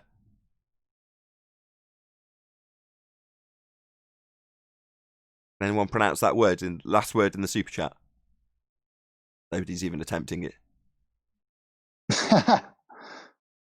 What? Perturbation? Yes, that's definitely the right pronunciation. I have no idea. Yeah, perturbation. Thank you for the super chat, or the multiple super chats, I should say, Twig Bear. Really appreciate your support. Well, we've seen many times where, or I've heard it when QE plays the snippets and others, where they go from here to another, forum, like a baller forum, and then a baller corrects a baller. No, you're not exactly right. This is the way you need to say it. But when we tell them, no, you're not exactly right because the R is not there, they don't have the same feedback that they give the other guy. They get all crazy over here. Yeah, no one wants the perceived So I nutters think you got to. Go on. I was going to say, I think you're right. When the flat earther corrects them, it's high treason. Yeah, it's got to be painful. And I point that out. I work that to my advantage. When we're in a point where the opponents asserted the same argument 5 times, it's been demolished 5 times, everybody couldn't be any clearer about what's just happened, and they claim victory. It's like, no, what you've just done is conceded a loss to a flat earther. The perceived lowest of the low. They must make at least some people question, when the degree of ridicule is so high for flat earthers, why anybody would even want to be one. That must at least raise an eyebrow. Well, given the amount of ridicule they suffer, why would you want to be that particular person? It's like, they just must be nutters. Reinforcing the idea. Like, till you step in this bar. I'll give a sporting analogy to it. So you got a major league team of some kind of grown men, and they say they're the best at what their sport is. And then they take on some high school team who plays the same sport, and every time they play, the high school team beats them up. How many times do you think they want that to be known? Exactly. Yeah, or in the what used to be called the Coca-Cola Cup. I don't follow football anymore since I was a very small kid. But you can have any division team potentially beat a really high Premiership team. They do. It happens occasionally. 4th division team beats Premiership team. It doesn't happen often, but it still happens. Mm-hmm. Who wants that to be highlighted? But then again, even in that scenario, there's a certain degree of respect, even if you're in a lower division. It's like, we're not considered in the same league, right? We're considered off the scale. Which works to our advantage, here. right? We have the upper hand in that regard. All right, so you just automatically think I'm stupid. Well, let's see how you get on. Yeah, that's their Achilles heel right there, when they doubt the level of arguments that we throw back at them and how it just freezes them like deer in the headlights. Yeah. Not expected. Not expected to be absolutely demolished and have your ass handed to you by a flat earther. That's not the expected standard. It's the expected standard that you go and go, you what? You think boats fall off a pizza pie? You idiot. And we go, yeah, they do. And then they go, no, they don't, you're just stupid. And that's how they win and walk away with a smug smile. But then we go, no, we don't live on a model. You're the one with an assertion of a model. The only reason you're asking us why boats fall off the edge is because you've got boats falling off an edge and maths to qualify it with. What do you mean? Well, you've got this edge, and you ask us how many meters or feet are missing from the bottom of things that are in the distance. That's boats falling over your sphere edge, mate. Nothing to do with our assertion. You're talking about controlled opposition narrative. And you go, what? You're just supposed to say something to me and sound like you're dribbling when you do so. Why are you telling me about controlled opposition narratives and sphere edge horizons that I have on a globe when I just want to tell you you're stupid for thinking boats fall off an edge of a pancake? How is this happening? How is this flat earther telling me more about my model than I should know?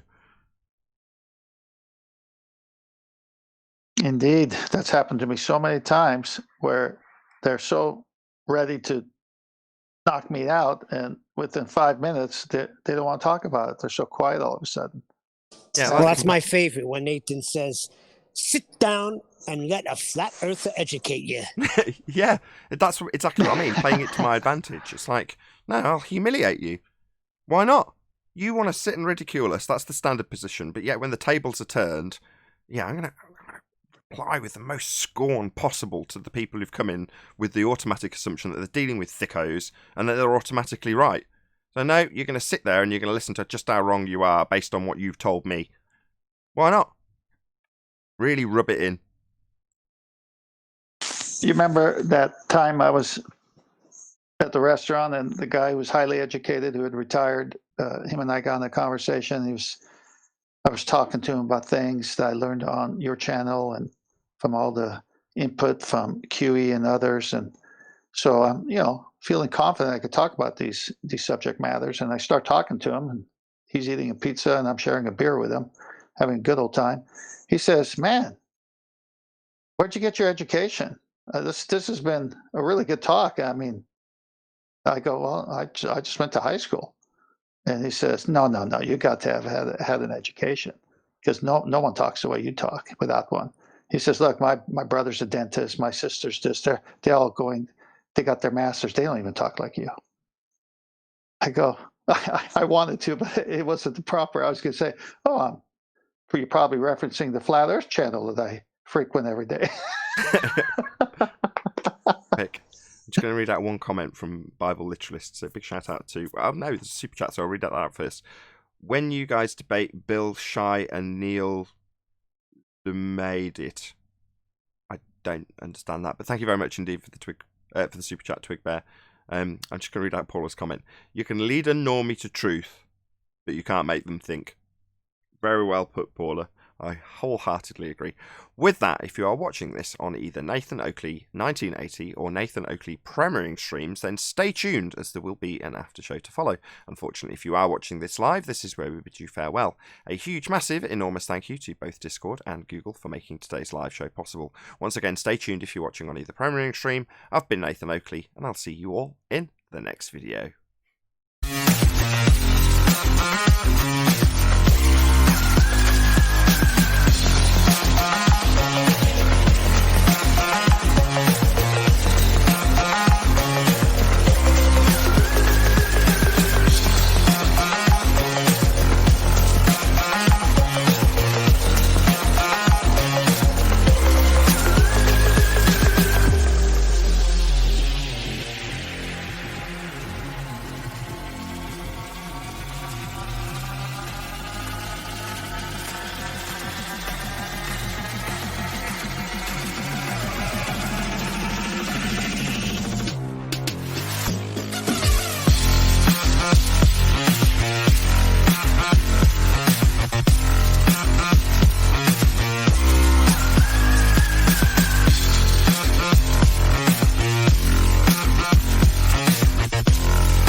I was thinking there, the other way that I was listening to the show there as it was on, I just couldn't join. The other way the ballers, they always join the people on Discord after the show is over. Well, Rumpus does a little trick where he joins the show in the after show, and he has an argument with Nathan, and it never goes well for him. And it's normally him and Nathan that are arguing. And then what he does is, because he knows that after show is not going to go publicly for a day or so, so what he does then is he uses whatever he could gain out of that argument, and he goes and has another argument later on Brandon's or somewhere else. This is what he does. So he's polishing up his own argument to argue on a separate platform later on. So he's coming into the debates here with the great possibility of a loss, which is very often the case. And then he's going off to Brandon's or wherever else, and he's debating because he's debating people he knows that aren't as sharp as Nathan, let's just say. And people wouldn't spot things as fast as Nathan, wouldn't have as much experience, that kind of way. Even if they might be good debaters and might be well used to Rumpus, there'll be small things you get away with, and that's what he does. Rumpus is very, very, very, like, you have to keep on your toes with Rumpus. He never stops looking for an angle, that kind of way. What do you think? Completely agree. Yeah, he's unique, all right. At least he comes in, though, Nathan. You have to say that, even though he comes in and he'll lie. What are you saying, Si? Yeah, at least he comes in, unlike a lot of other ballers who don't come in, Well, you've been talking to him on your own a lot lately, right? Over Christmas, I did. I rang him drunk St. Stephen's morning. And I debated him for 20 minutes, and he told me to go away eventually. But then I ended up having a to and fro with him after that. But it was mostly to do with gravity, I think. But I mean, I've done it a couple times. I rang him once or twice. Like, why? The minute you ring him, he's debating straight away. It's like he's on autopilot. There's no such thing as, well, how are you doing? What's going on? Why did you ring me? It's straight away, straight into the debate. Do you know what I mean? There's no such thing as, why are you ringing me? It's just like, yo, it's debate time straight away. You talking about Adam? Does it? Why would he have a rumpus? Why would he have a modus operandi or MO if there's nothing to benefit him? He doesn't run a show. What's he getting out of it? It doesn't make any sense why he would be so disciplined and on his toes, as you put it, keeping up to date with the flat Earth debate, the whole shebango, seemingly all the time.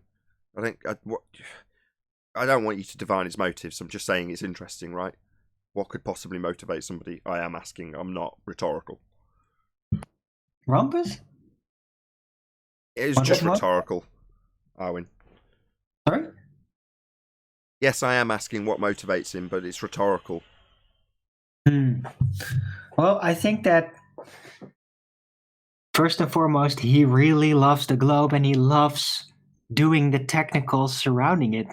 Because he always, every time he ends up like, you just don't understand, and then he wants to go and explain it. That is really where his love is working on it. So he just loves the globe and defending the globe, not necessarily even with a primary reason to reify it, but just because he loves doing it. That's why he keeps coming back despite all the losses. So he's just doing that, I think. I think so. I think it could be. I mean, it's not. I can't define these thoughts, but I can talk about a character trait a lot of people have, where they have a certain view of themselves or a certain persona that they feel is theirs, and they'll hang on to it tooth and nail. And anyone who tries to take that persona away or beat them at their own game, or they feel anyone is a threat, they'll attack.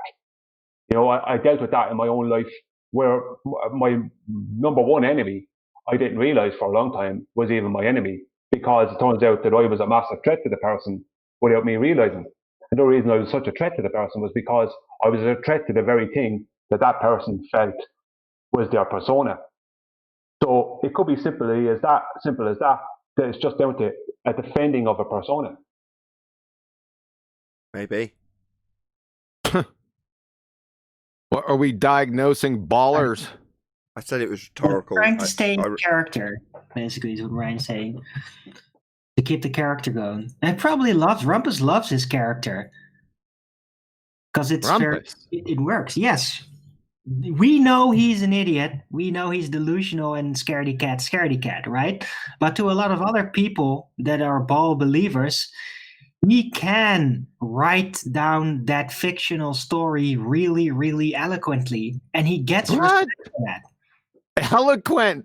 Do you call him double speak eloquent now? Yes, he is. Yes. Yes. He is. Wow. Okay. From a baller perspective, not from a physics perspective, mind you. Mr. Liquid Gas. Yes, but it's a very popular mistake. You have to understand, it's a very popular mistake. See? I don't even think it's that. I don't think he's stupid. I just think that he's fighting a completely losing argument. Oh, yeah, he's stupid. He's beyond stupid. Yeah, he is. Yeah, just because you can talk really fast doesn't make you smart, right? You have to be coherent at the minimum. I know second graders that are smarter than him. Yeah, but he is coherent. Seriously. From a baller. Seriously. Hey, did you play my recent? Nathan? Have you had a chance to play my recent Bob the Pseudoscience Fallacy Guy little thing? This one. Yeah, the one I put in Ballbusters. I don't think you got a chance to play that one. Bob the Pseudoscience Fallacy Guy, 2 January 2021. The current term of gravity means an acceleration towards the center of a mass. No, it's not. That's 106 years out of date pseudoscience. The current definition of gravity is the bending and warping of space-time. You Dunning-Kruger numpty dipshit. I mean, you can say it. You can say it. Weight is not gravity. You can say it however you. Not gravity. Let Bob talk. Let Bob talk. Psycho.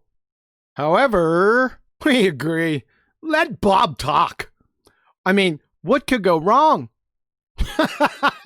Weight is not gravity. You can say it Weight however is you not gravity. So weight is not gravity. All right. Then what is it? That's the definition of it, Weight though. is mass times acceleration, and in the case of gravity, it's the acceleration of gravity. So weight is not gravity. It's the acceleration of gravity?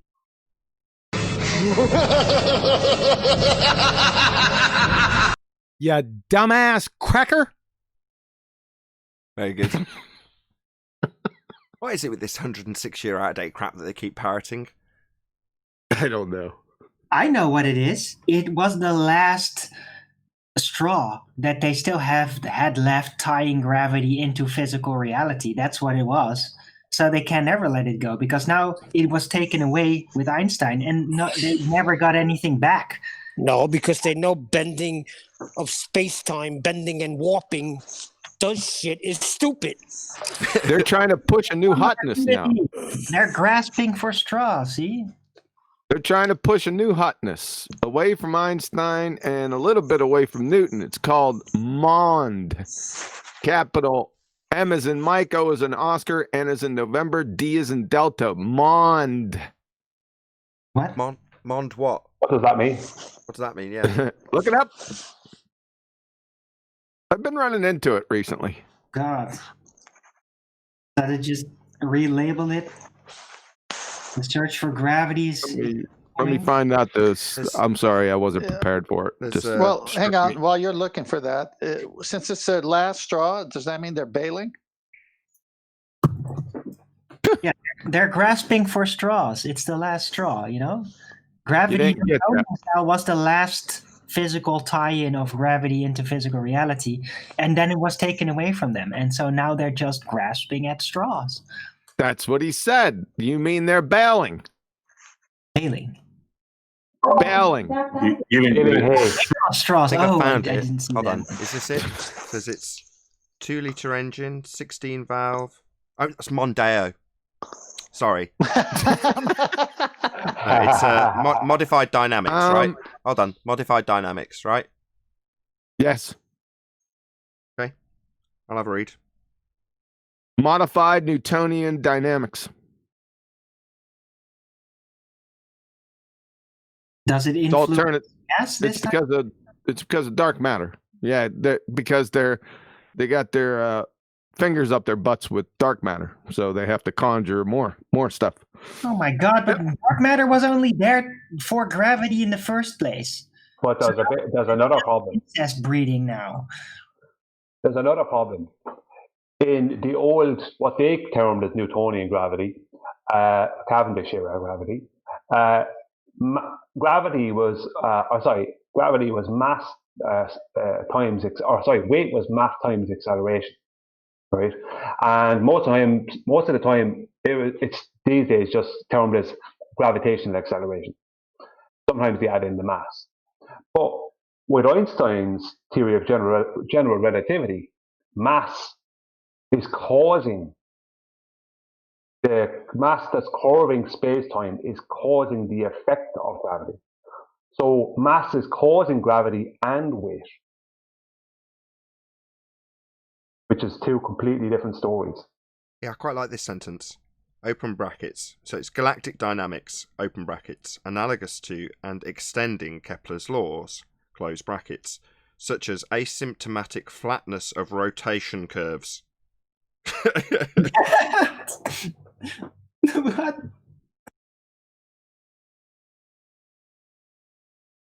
Which is termed and a mass hyphen asymptomatic hyphen speed relation. Wow. This is beautiful, man. This is beautiful. Is it expanding on Newtonian, or is it really something new? It's just poetry. Anthony would love this.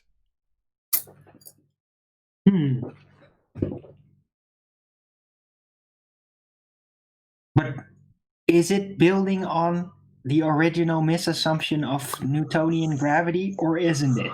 No, it's pure Is it completely pseudoscience. So it's different? making predictions. Mond is a set of predictions. It's like, well, it's not science then, because then it would be a prediction in a hypothesis, which it isn't. It's based on Kepler and galactic dynamics. Well, okay. So it's not hypothesis-based predictions for a phenomena then. So this is just pseudoscience. What did they observe? Well, Sorry. since it's predictions, it's not going to amount to anything. Yeah, I think they observed math. I think that's what they observed. I'll just quote what it says. Also clearly confirmed. I'll start the sentence at the beginning. Another obvious prediction of Mond, also clearly confirmed, is a tight correlation between the observed mass discrepancy in galactic systems and the accelerations in them. Ooh. Sounds like just more bureaucracy. One more story. Top of the old nonsense, really, then. Well, galactic One more story system, before bedtime, Uncle Nathan. when they say galactic system, that just means model based on Kepler. So it's detailed what they're talking about. So galactic systems, paraphrased as our reification of this model. So it's not making predictions within reality. That would be hypothesis, i.e. scientific predictions. It's making predictions based on mass asymptomatic speed relations in the, quote, galactic dynamics of this, quote, galactic systems. These galactic systems. Well, they're talking about the models. This is pure pseudoscience. Mathematical at that.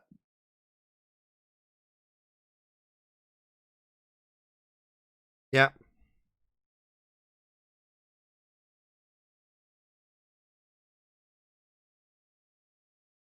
Well, I'm afraid, QE, your black swan has killed most of the ballers.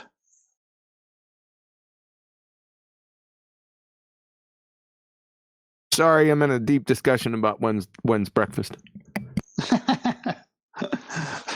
That also killed the ballers. Okay, so it's a way of using a little bit of magic and pseudoscience to sidestep the fact that it's been superseded with bending space-time, introducing Kepler's third law, and introducing some sort of force based on acceleration. So, okay, I see why they're using it now, QE. Thanks for... did you send me this, or did I find this on my own? I forget. Either way, yeah, I see what it's used for.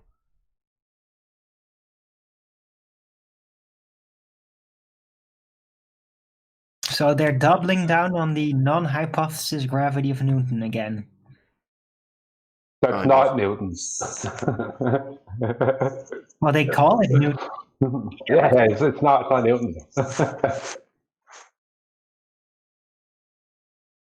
He even wrote a letter to a philosopher of his time, remember? Right. We could have billboards of that letter and then carry them with us, like in these conventions, baller conventions. Just show them, like, oh, look, we got new gravity. Oh, yeah, look, Newton still never claimed the hypotheses on which you all base this. Well, these people who can't do the scientific method and QE said that it's about dark matter, this Mond. So what's dark matter in their mind? Well, that's something I was going to ask QE about, actually. So it seems like, while you're asking about what dark matter is, in this they're saying that it's got missing, I hope I'm saying this correct, baryons, baryons, which are known to exist, unlike the bulk. It's talking about them having an understanding of dark matter, but saying that it can't be made of baryons. What the hell are baryons? Yeah, and who's ever handled dark matter? Well, this is talking about baryons and the fact that they're missing. No, I know. So what are they? It does not have a visible or measurable nature. Just sounds like they're inventing something to discover. So they're missing baryons, right? And then they're going to, if I'm saying it correctly, in the future, what they'll say, well, we thought and predicted mathematically that they should be there even though we couldn't see them or couldn't find them. And now what do you know? We found them! Validating the nonsense that we were talking about prior to this thing that we've now found, which we couldn't find and now we have, based on our predictions of it being there. So yeah, like, that's not, wait till they find the graviton, because that's on the way too. Well, and the dark matter. So, Brian, what's the graviton they're looking for? What did they say this? The graviton is Now, this is not my interpretation, or this is not my description. This is the official description. So I'm eating hummus. Is a massless particle that moves around instantaneously. So it has no mass, right? Basically, if you want to put it into reality, no matter. It's made of nothing and it moves around instantaneously. So it can be anywhere, any amount of times, any amount of it wants it, and you can't see it because it's made of nothing. You can't get it, but they're going to find it. Sounds like the horizon. They can't see it. Are you eating breakfast? Are you eating breakfast, Q? I got another question for you about this Mon thing.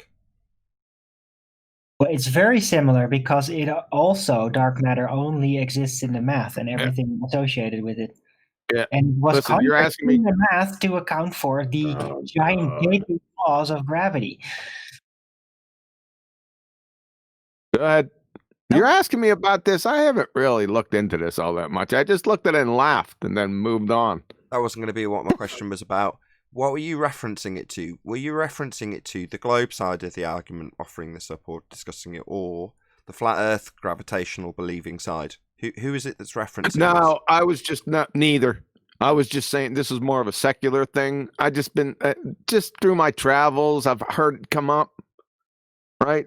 Every so often. It's not that old, right? I just snicker and laugh. That's the reason I brought it. You guys were talking about gravity, and it struck me at that time. Okay, well, just listen to this last statement.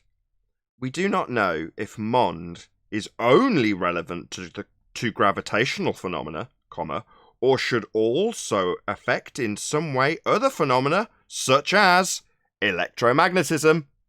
So this could be getting thrown at us from both sides. That's lovely. It's something new. Can't Pretty be funny, a bit though. of nonsense made up by somebody who hasn't got a clue about the thing they're describing and needing to find things that don't exist yet. Beautiful poetry. Yeah, one of the funniest things, and I keep on going over, I keep on bringing it up. They say, well, electromagnetic waves. And I said, but you talk about light. And they say, yeah. I said, photons. Yeah. They're neither electric or magnetic. So how can it be electromagnetic?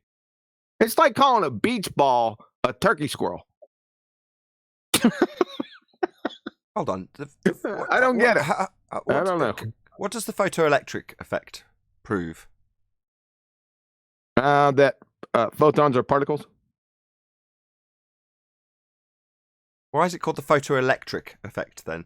Am I missing something here? They call them, well, the electrons that are kicked out there's free floating electrons like conduction bands, right? And the electrons that are kicked out, they term those photoelectrons. It's not, they're just electrons. That's how they term them. Okay. So it's electron as opposed to electric. Electrons, photoelectric, electricity, electrons. Yeah. They're highly connected. But you said it's neither electric. You said it's not electric. We're talking about photons. Yeah, and you said it's neither electronic or electric or magnetic. But now we're talking about electrons. Photons. They're not electric or magnetic.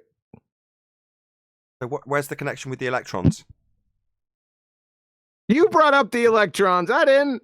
Well, that's why I'm trying to gain a better understanding. The photons kick the electrons out. Yeah. Yeah, that doesn't mean photons are electrons. They kick the electrons out? Yeah. Okay. As in, that is the photoelectric effect. That doesn't make photons electrons. They just call the electrons that are kicked out photoelectrons. It's just it's turn of phrase. What, they Romans in the wrong neighborhood? They kicked them out? Yeah, but kicking something out doesn't make electrons photons. If I kick some pigs out of a sty, it doesn't make me a pig. And if your photon kicks out an electron, it doesn't make it electric. That's what you're saying, right? Say that one more time. If I kick a load of pigs out of a pigsty, does that make me a pig? No, it doesn't. Exactly. You ever kick a pig? No. I have.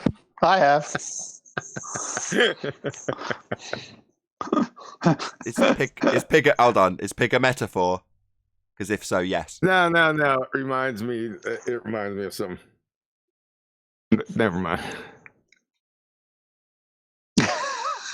But light is a wave, though, I think right? QE was just baking the question.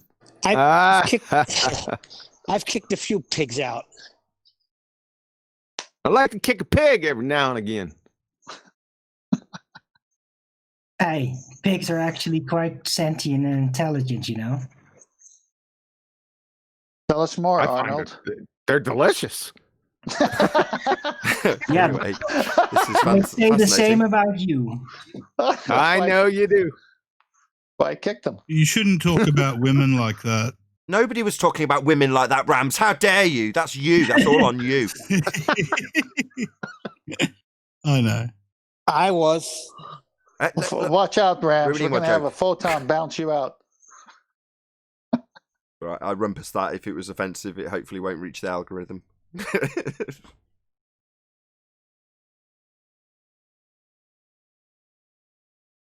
Actually, as we're on the go on, whoever that was. Is it, that was me. I said, is that it? Is Acom virus around? He is around. He typically responds as well, which is why my tone has now dropped. Is he in the hangout? Yeah. Is he? Yeah. Hey, oh, that's you. I'm sorry. Hey, what's up? Happy New Year. What's up, man? What's up, man? Happy New Year, you dumbass cracker. Happy New Year to you too, man. That's said with affection, right? Look, just for the audience's clarity, notice that QE is asking for a Virus's attention. That in itself shows at least a modicum of respect, and that insult is the same. That's banter between friends because these two are actually beer drinking. But no, I'm taking it too far. Anyway, carry on. You're creating a narrative. I started to. I stopped. Feel free to continue, you two. Sorry for the interruption. Yeah. I don't want to spend any more time between angular and linear momentum. I got another question for him because that was a load of laughs. You heard of semicircular canals in the inner ear? Yeah. What did they detect? Detect? No, I don't think so. At least not if I think what they are. No. I said, what do they detect? Not no, not yes or no. That's not a closed-ended question. I thought you. I'm sorry. I thought you asked, do they detect? I was like, I don't know. I don't know. So you don't know what they detect, right? Is that correct? Level. No, I don't. Level. They've got liquid inside them. They detect rotational movement. That's the part of your ear that has liquid that is supposed to worry about the pressure, equal pressure or whatever on the outside. Get a hold of yourself. Now, they detect. Okay. I'm holding myself. They detect rotational movement, man. Oh, okay. Wait a minute. Is that the part of the ear that? Oh, like the inner. Okay, I got you. Part of your equilibrium, like when you have an inner ear infection, that's why you can get off balance. Is that the part of the ear? Yep. Sure. Hold on. What did you say? Equilibrium. What are they doing in equilibrium? Well, inside pressure being equal as the outside pressure. Yeah, but what's the liquid doing when it's in equilibrium inside those three little circularly? I don't know what they're made of, cartilage or something. Whatever they're made of, it's not relevant. What's the liquid doing when it's in equilibrium? Too much about biology. I'm not a big biology man. I suck at it. That shall be your undoing. What does any liquid do when it's in equilibrium? When it's at rest? He's laughing about that. I'm stealing your thunder here, totally. I'm so sorry, QE. No, you're fine, man. Just having fun.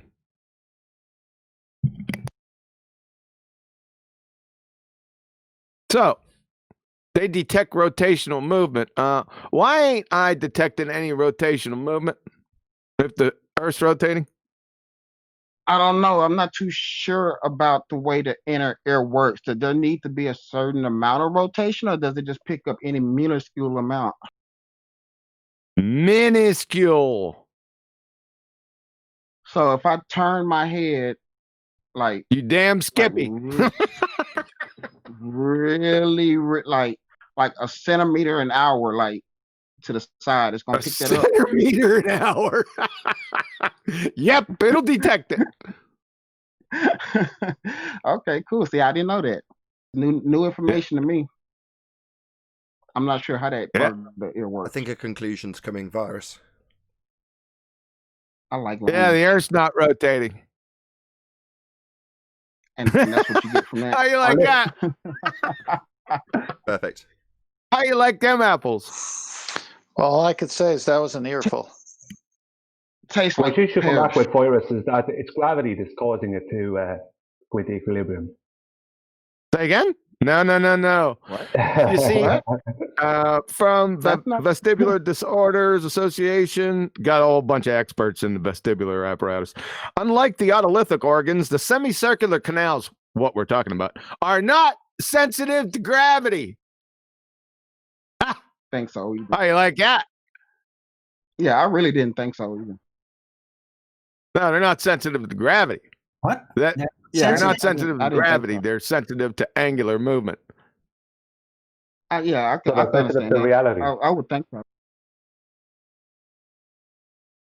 It's claimed Earth's got angular movement, and we're sensitive to it. We don't detect any.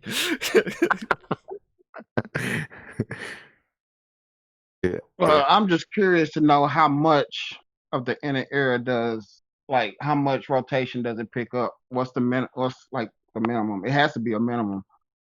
Yeah, just get on a boat. Right, let me get it straight. We're saying that qualitatively it detects motion, and you're saying, well, how much? Let's qualify it with a number. This sounds familiar. Yeah, I want to see if there's a minute, like a minimum amount, or or at least a certain amount it has to be before you actually start feeling that certain, I guess, rotation. You can feel it. Yeah, can get feel on the it. boat. You can feel it when you're on one of those walkways in the airport.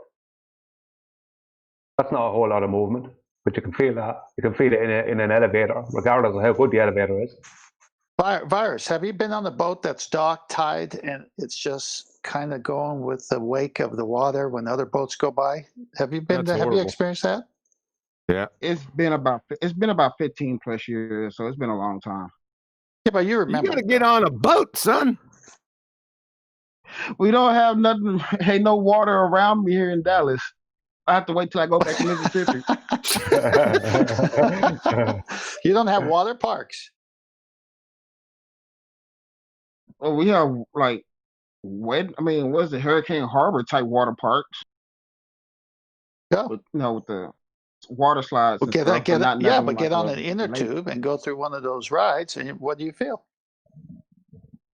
I haven't been in about 15 plus years. But what did you feel 15 years ago? Myself Did you feel about to motion? drown. Did you I feel couldn't swim motion? back then. No, but did you feel I don't- motion? Were you going side to side? Were you going backwards, forwards? Were you going up and down on that inner tube? I'm gonna tell you, my whole experience left once I hit that 12-foot water and I couldn't swim. Oh, it's a traumatic event I'm bringing up. All right, this is very interesting. Yeah, you can go look that up and get back with us. I got another one. Yeah, Did you see that? Did you see that? The stationary drone footage from the inertial reference frame, and it was showing the stars and the moon moving from the inertial reference frame. No, I haven't, but I think that's what that's how I pictured it should be. Talking about if a drone is just hovering over the land and not really going nowhere relative to the land. Yeah, it's just stationary, and it's looking up at it's a time lapse of the moon and some of the stars. Yeah, That's what that's what you would it's expect. supposed to. Yeah, Really? that's just like How would you that's just like expect that? you. That's just like you being on the earth and looking. No.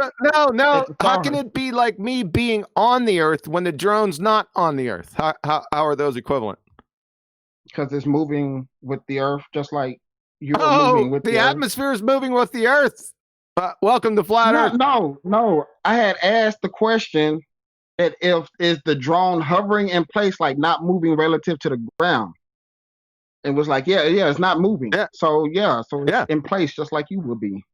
Yeah, it's not moving, just like the Earth's not moving. See, in your little model there, from the inertial reference frame, they shouldn't be moving. Because the Earth is supposed to be moving, not them. But they're moving from the inertial reference frame. Okay, if you put an X on the ground, have the hovering, have it hovering over that X and stay over that X, then it should look just like the way we look at everything. Oh, really? I don't think you understand your model.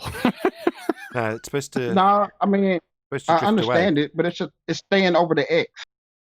Okay, so like when you assert from the globe point of view that snipers have to account for Coriolis deviation, that'd be to draw a line of X's between you and your target, and the assertion is that when the gun leaves the rifle, the X's drift because Earth's turning underneath the bullet, because it's not attached anymore.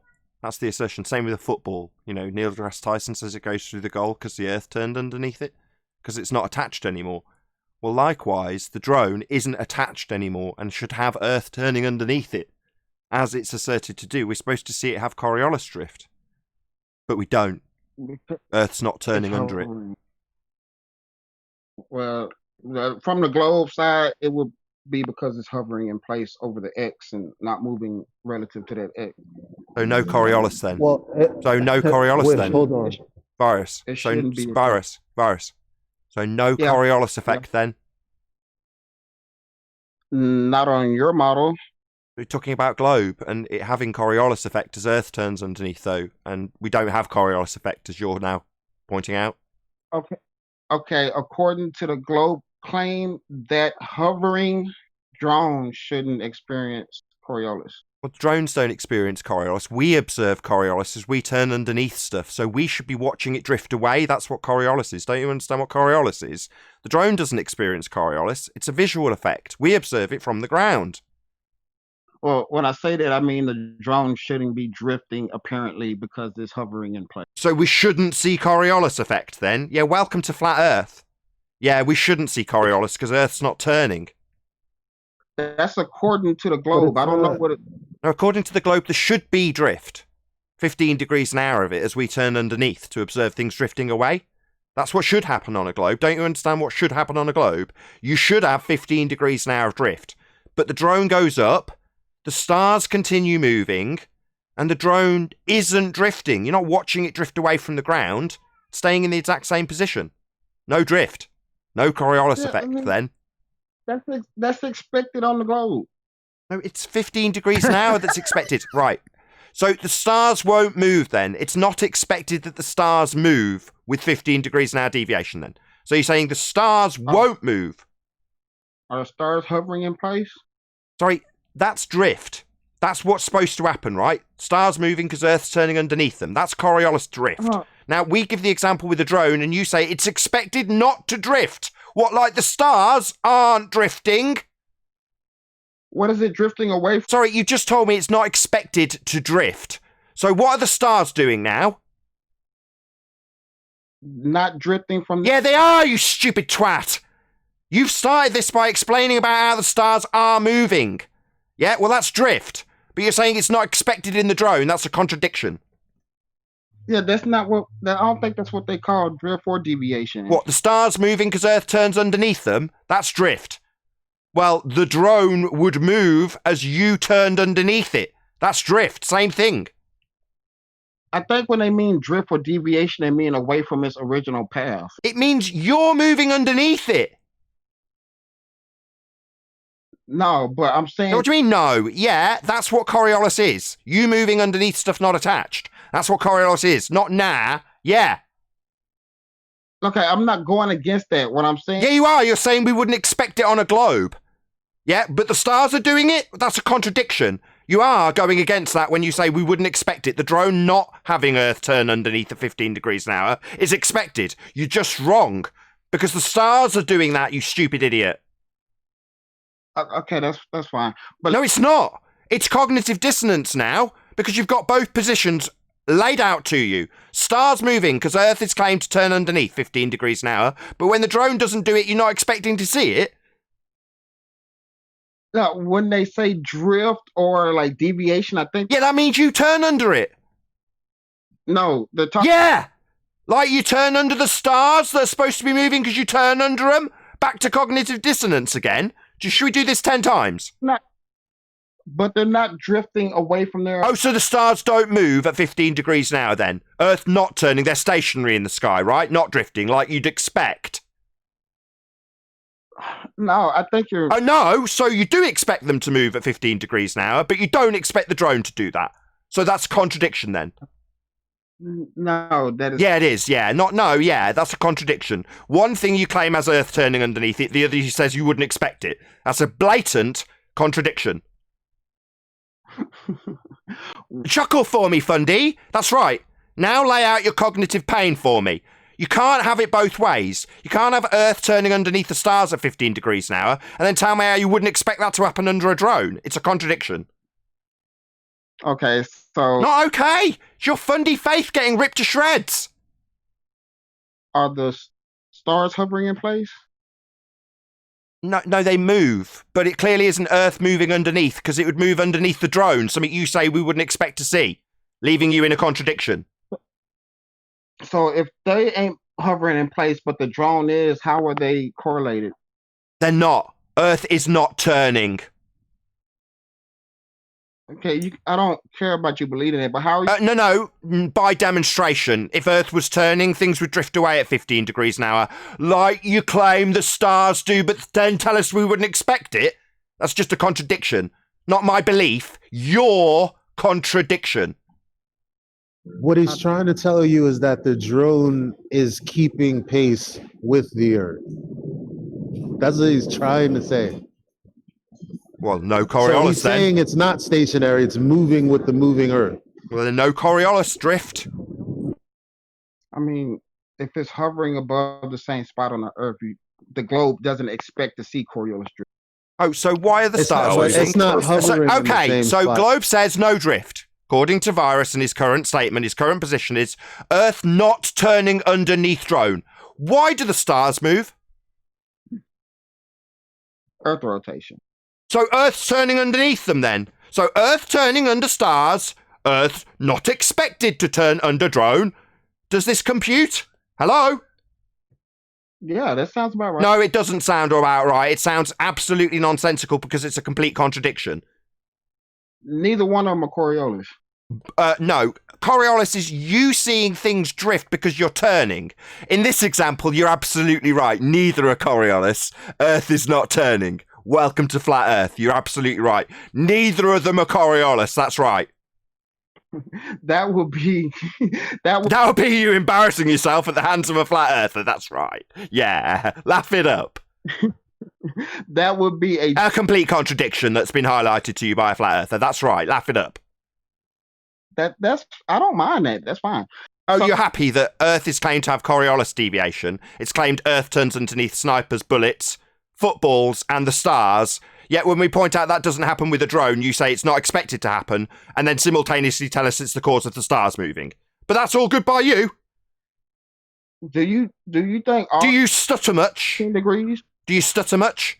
Yeah, you're in a contradiction. Do you want to explain why you're contradicting yourself with Earth turning underneath stars, but Earth not turning underneath drones, even though it's supposed to? Because neither one of those are Coriolis. Yeah, we know. Earth's not turning. If it was, it would be Coriolis, and it isn't, as you rightly identify. Not turning underneath. Earth not turning underneath to give Coriolis. That's right. Neither are Coriolis, as claimed by the Globe virus. Even if Earth was turning... What, so you're going to flagrantly beg the question with an even if it was turning? Yeah, neither one of those would still be Coriolis. Yeah, Earth would be giving you a Coriolis effect if it was turning, as it's asserted to do. But when we point out that it doesn't, you tell us you're not expecting that to happen. Contradiction, mate.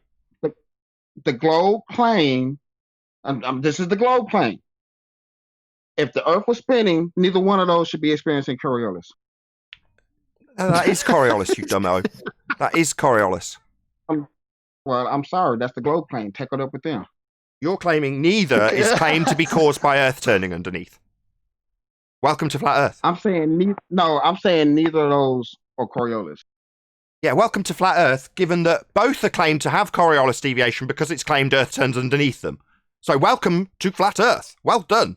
Well, I think that will be your claim, not the globe claim. Oh, my bad. I claim Coriolis deviation at 15 degrees an hour as Earth turns underneath drones, helicopters, bullets, hot air balloons, aeroplanes, and the stars. I claim that, do I? Oh, my bad. You claim that what happened on a globe. The globe doesn't claim that. Oh, the globe doesn't claim Coriolis effect. Why do we keep getting told that it does claim Coriolis drift then? Why did you tell us earlier that the Earth's turning under the stars then? You claim it, you idiot. That you can call me an idiot all you want. Yeah, you're telling me Earth isn't turning underneath to cause Coriolis effect with the star movements, the apparent deviation because it's claimed Earth turns underneath. You're telling me Earth doesn't claim that, making you an idiot. I'm saying the globe does not claim. Yeah, we know the globe doesn't claim that it's got a Coriolis effect. Yeah, the globe does claim it's got Coriolis, you idiot. Yeah, I didn't say. Yeah, that makes you an idiot. Yeah, it does claim Coriolis on the globe, mate. You're just wrong. Yeah, yeah, that's right. You're wrong. I'm right. You're an idiot. Yeah, laugh it up. Another time a flat earth has embarrassed you with your lack of comprehension of Coriolis deviation and what the globe claims. That's right. Globes claim to turn underneath the stars to cause apparent deflection. That's Coriolis effect. Something you're denying, you moron. Oh, I'm so embarrassed. Oh, you should be. You should be. It is embarrassing to be a globehead. I'm not. It's not whatsoever. Can I ask that question, Nathan? Yeah. Hey, Virus. Go ahead. Virus. I'm interested to know what you define Coriolis as, but let me ask my question. Can Coriolis effect be experienced if the Earth was not turning? No. Okay, so the only way to experience Coriolis is by your confession a few minutes ago that the Earth is rotating, correct? Yes, you need to have a rotating surface or a rotating body in order to Coriolis. Okay, good. Yeah. Okay, now we got those two squared away. Define Coriolis. What is it? The globe definition? I don't know what the actual globe says. I'm just going to tell you how I learned it, which was basically the apparent drift that comes from a different, I guess, a change in speed of the land underneath it, which makes it seem like the Earth is rotating underneath the Earth is moving underneath the projectile at a different speed from when it left the barrel, which causes a. But isn't that what Nathan is saying? Yeah, it is. Yeah. Yeah, it's pretty much yeah. Yeah, you're also simultaneously denying that happens or that that's what globe claims. No. Yeah, you're simultaneously describing now by definition what the globe claims Coriolis effect is. That's Earth turning underneath stuff not attached. But you're also simultaneously saying that when it's claimed Earth turns under stars, that's not Coriolis. The globe doesn't claim that. That's what you're also saying. Simultaneously holding mutually exclusive positions. That's both a contradiction and your demonstration of cognitive dissonance. If you include what I said at first, then that wouldn't happen. If you heard what I said at first to add on to what he repeated, then you will understand why that's not a. That was the most convoluted cluster screw of nonsense I've ever heard.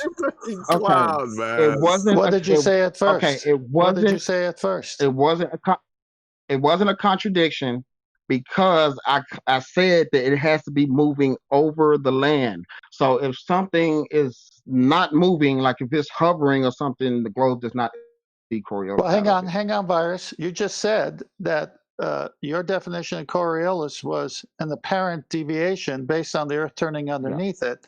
So if it's moving with the Earth, where's the deviation? You gotta include the rest of the stuff I said too. Like no, what? There is no like extra what? stuff. As I said when he said that. So no Coriolis then, correct, 10th man? That would leave him with no Coriolis effect. No, it won't. Yeah, he's just switching. Look, listen, this is what you're doing. You're saying the thing is supposed to be moving above, and we're saying, well, no, the Earth is supposed to be turning underneath. We're saying the same thing. It's just from your perspective, the thing is not moving in the sky. You're just assuming that it's moving with what you assume to be the earth that's also moving.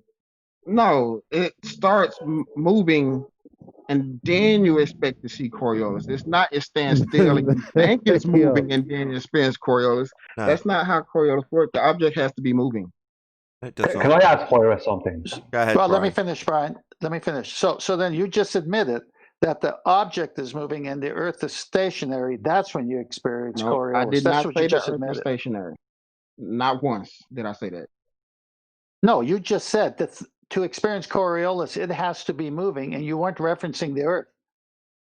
Yeah, I also didn't say one of them had to be still either. What? Well, so then you're saying they're both moving at the same time, so there is no Coriolis then. It has to be like that, man. You have a spinning body, so when you take a projectile off at 1,000 miles per hour north, the land is going to end up going over. It's going to be moving less than that 1,000 miles an hour, which is going to make it seem to deviate to the right or east in that matter Because Earth's turning underneath it. at a slower speed than But that would be Earth turning underneath it now. So when you said at a Earth slower not speed. turning underneath the drone, why are you talking through me? So back to the contradiction. So your description includes Earth turning underneath stuff then, because it's not attached anymore. You're making it a contradiction.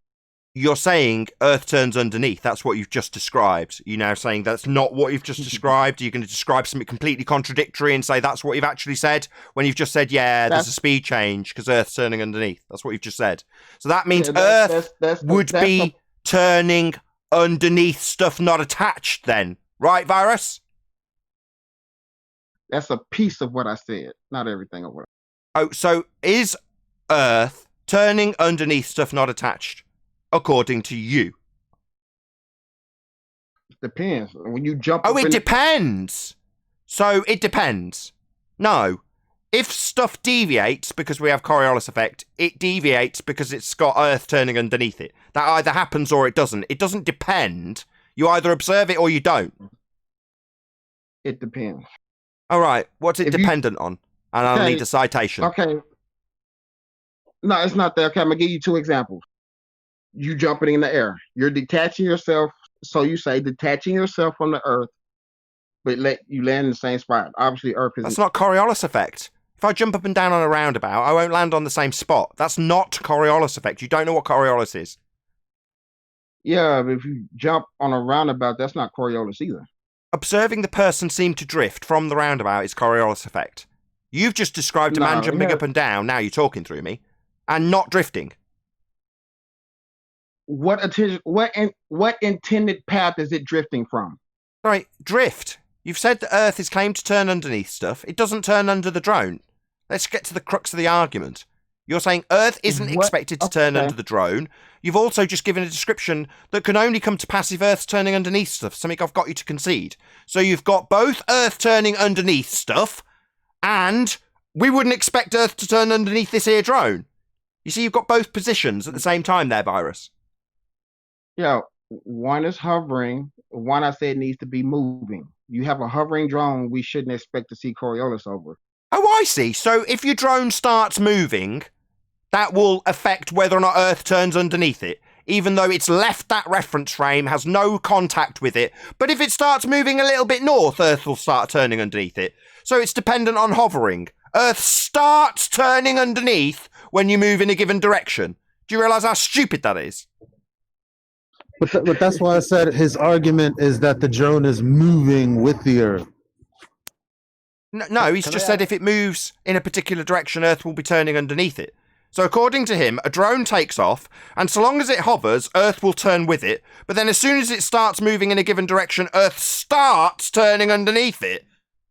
So how on the equator would a drone, when it's hovering, negate 1,000 miles an hour drift? Do drones have the capability of keeping up with the Earth until they start moving north?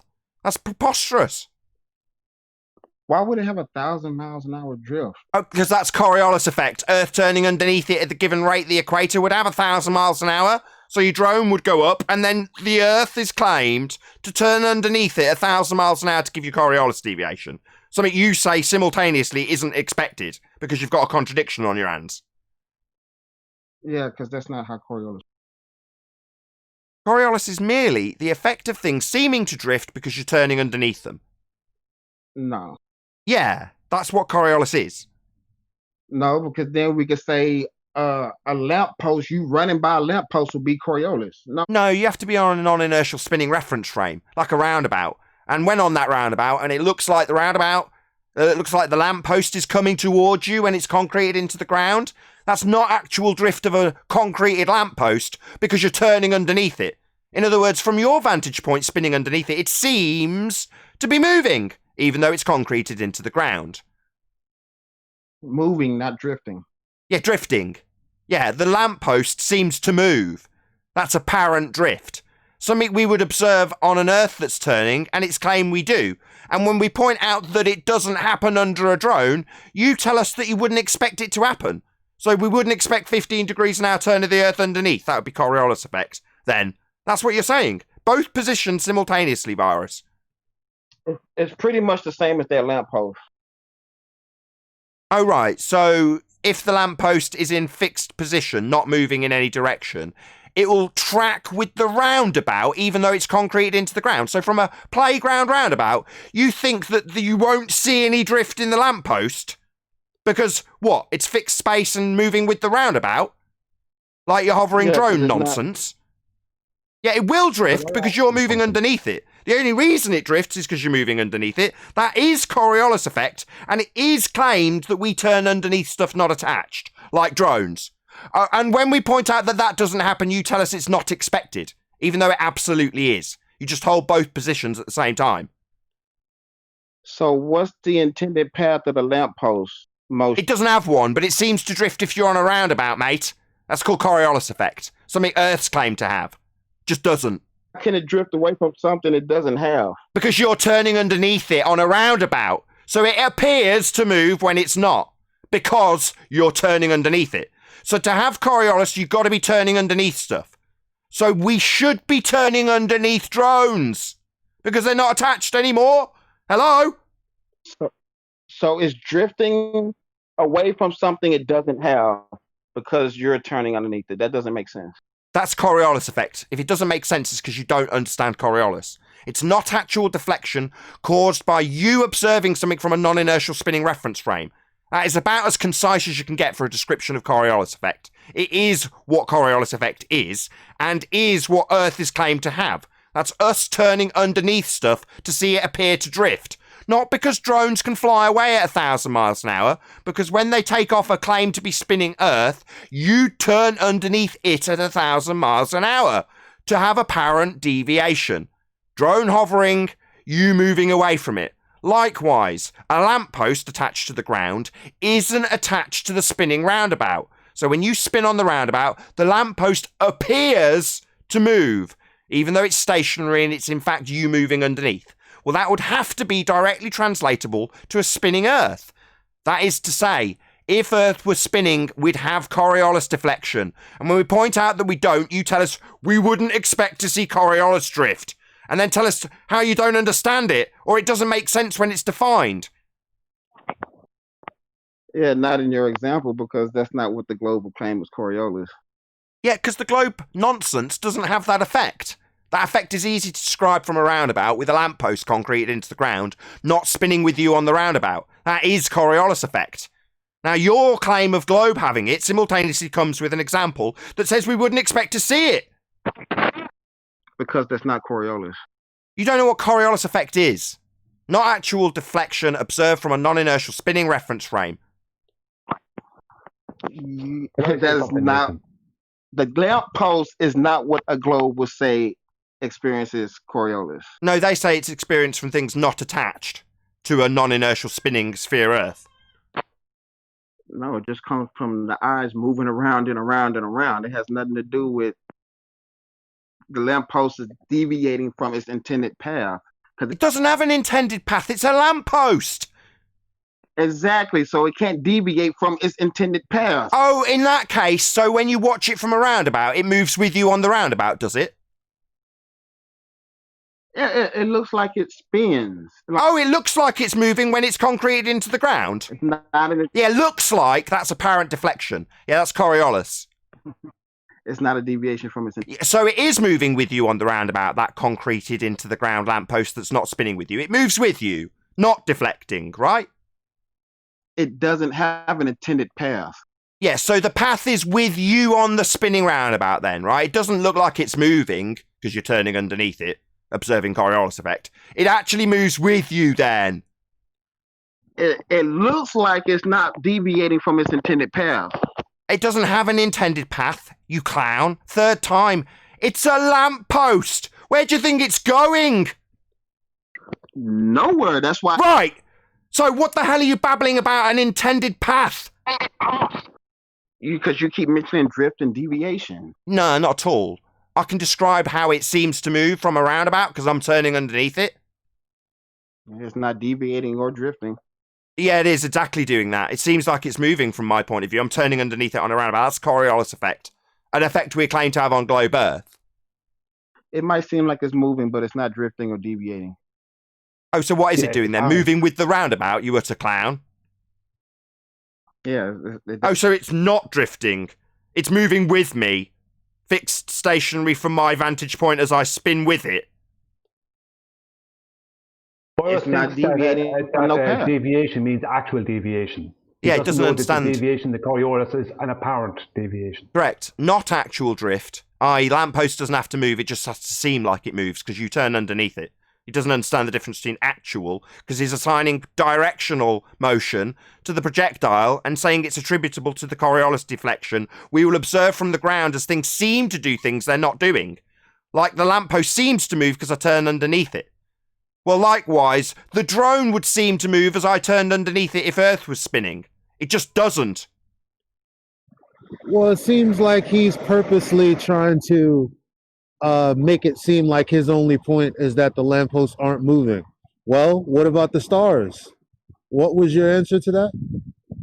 Could I attack this from a different angle? Yeah, go on, Brian. Feel free. You're going to try to reason with him? No. I just think I'm just going to try something that I think might work, because we keep on arguing the Coriolis effect with people on the globe side who are constantly talking about the conservation of angular momentum. So, Virus, you know what the conservation of angular momentum is, don't you? Yeah, what about it? I think that is a yes, yeah? Yeah, what about it? Yeah. So, you know, on a children's roundabout, if I'm standing on a roundabout and it's spinning around, and you remember those jetpacks, they used to have them in the 1980s, where you could put a jetpack on you and it would make you fly. You could go a little straight up in the air. There'd be a jet underneath at the back of you, come out of the pack. If I had a jetpack and I'm spinning around on the roundabout, and I have a jetpack and I lift myself 2 feet off the roundabout, will I keep moving around with that roundabout because of the conservation of angular momentum? Nah, you shouldn't. If you took straight up into the air, you might move a little bit with it, but you're going to stop. You're not going to keep going with it. So that will rotate underneath me then, is what you're saying. If I go up high enough, if I go up, that will rotate underneath me, basically. Yeah. Would you agree with that? Yeah, it's a merry-go-round. So, yeah. Yeah. So if I do the same thing on the earth, and if I have a jetpack on, I lift myself up 2 feet off of the earth, will the earth rotate underneath me then? Okay, so what's the difference between you spinning on the earth and you spinning on a merry-go-round? We don't spin on Earth. That's the difference. No difference. On a roundabout, you see things deviating because you're spinning. We just don't see that on Earth, so they're not really comparable because Earth isn't spinning. Okay, so Virus, do you understand? Do you understand that you can't claim the conservation of angular momentum in one situation and then not in the other? If the Earth was rotating, can you answer my question real quick? And you're hang on 1 second, Virus. If the Earth was rotating, then When I lift off with a jetpack, if the conservation of angular momentum keeps me moving with that rotating Earth, the same exact thing should happen with the children's roundabout. But you're after just stating that that doesn't happen and wouldn't happen. So when you lift off the Earth and it doesn't rotate underneath you, that's because it's not rotating. Can you answer my question that I asked, please? Go on, ask me again there, sorry. What do you feel that's different when you're spinning on that roundabout compared to when you're standing on the Earth? What's one thing that you feel? Movement. What do you feel against your face? I just feel movement. When I'm on the roundabout, I can feel movement. I can feel dizzy. I feel movement when I'm standing on the roundabout. I don't feel that on the Earth. When I'm not on the roundabout, when I'm standing on the solid Earth, I don't feel that. You don't feel air hitting your face? If I could jump ahead, so when you take the drone off of the ground, Elijah, please, just one if second. you take the drone, look, because all right. Hang on, one second. I know. Just give me a minute. I am on the roundabout. I feel movement. When I'm not on it, I don't feel movement. Yeah, so there's going to be a slight difference in what you should expect if you're on a jetpack and you lift up off of the merry-go-round after feeling all that wind hitting your face from spinning around on that, compared to being on the ground, not feeling no wind, and then trying to do the same thing. What in the world? Yeah, I mean, you can't. What if you got a face mask? Hold on. What if you got a face mask on? Okay, this is really pertinent. That wind that's not hitting your face now is still hitting the mask, so it's still legit. What has wind got to do with the conservation of angular momentum? What does the mask have to do with anything? Virus is asking you what this has to do with the conservation of momentum. When in his example, after the guy leaves the roundabout, the guy observing him on the roundabout just sees him spinning and moving, even though he's hovering above it. So this is the calm air from the Earth could. But hang on, what has wind got to do with the conservation of angular momentum? Air? Yeah, when you're like standing on the ground and you don't feel no wind, that could be implied that the Earth is moving in the air or moving together. Compared to being on the merry-go-round, when you're spinning around, you can feel the wind. You can feel the wind in your face. So we could have a windy day. I mean, it has nothing to do with the conservation of angular momentum. It has to do with a lot of why you lifted up. You agreed on the roundabout. If I lifted off the roundabout with the jetpack. With the railroad rotate underneath me. He's talking through you. I know. He's talking through you, dude. I know. Did he hear me? When you say virus, say what you're going to say. I said, but that's really the main difference between the roundabout, you getting all the air resistance, and not getting no air resistance when you're standing on like dirt on the ground. But air resistance has nothing to do with the conservation of angular momentum. Wind, you could have a windy day. There could be in a storm. You could be standing in a storm. That'd be a lot worse than being on a merry-go-round. Wind has nothing to do with it. The same if there's a principle storm that happening and I jump up in the air, will I keep moving with? Will I like? Does the Earth? Will I keep moving with a supposed rotating Earth because of the conservation of angular momentum? It has nothing to do with it. There's no wind, weather has not wind, weather, any of that has not to do with the conservation of angular momentum. The conservation of angular momentum is about movement. It's about the retention of momentum in a direction. Yeah, and even if you stay with you'd have to be rotating. So this argument doesn't have anything to do with the conservation of angular momentum to begin with. We already discussed this about 2 months ago. So you're all confused. I have a question. If there's conservation of momentum, how do you get any deviation? You don't. Precisely. It goes straight. No, I know you don't. I'm asking that to Buddy. So if he's claiming conservation of momentum is what evidence is for Coriolis, but there's no. How do you measure deviation if there's conservation of momentum? There has to be some sort of separation here. The speed of the land. You understand? And then you're going to have to define which momentum you're conserving, linear or angular. Sorry, just do you understand this question, Virus? He's asking if you've got momentum being conserved from the spinning non-inertial reference frame, how do you have any deviation at all, ever, i.e. deflection, Coriolis effect? How do you have it if it's conserving momentum? Speed of the land. That's what I just said. No. So the speed of the land, but yet there is no deviation because you have conservation of momentum. It sounds like doublespeak, bro. No, the projectile. So how do you measure deviation if the speed is conserving momentum? If what is conserving momentum? The projectile. Well, you just said speed, right? So if the speed is what's conserving momentum, how do you measure deviation?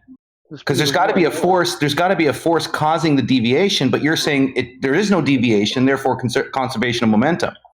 There is no real deviation. The projectile is going straight. Welcome to Flat Earth. So no 15 degrees an hour deviation, virus. Well done. You've just relinquished the claim we have Coriolis deflection. No, I didn't. Yes, that's precisely what you just did. My God, they're so laden with cognitive dissonance. It's unreal. With that, I'm going to say a huge, massive, enormous thank you, first and foremost, to both Discord and G+ panels for making today's after show possible. Of course, a massive thank you to all of you in either Nathan Oakley 1980 or Nathan Oakley Premiering streams for hopefully smashing the super chat, liking, commenting, sharing, subscribing, maybe joining as a Nathan Oakley 1980 channel member. I've been Nathan Oakley, and I'll see you all in the next video.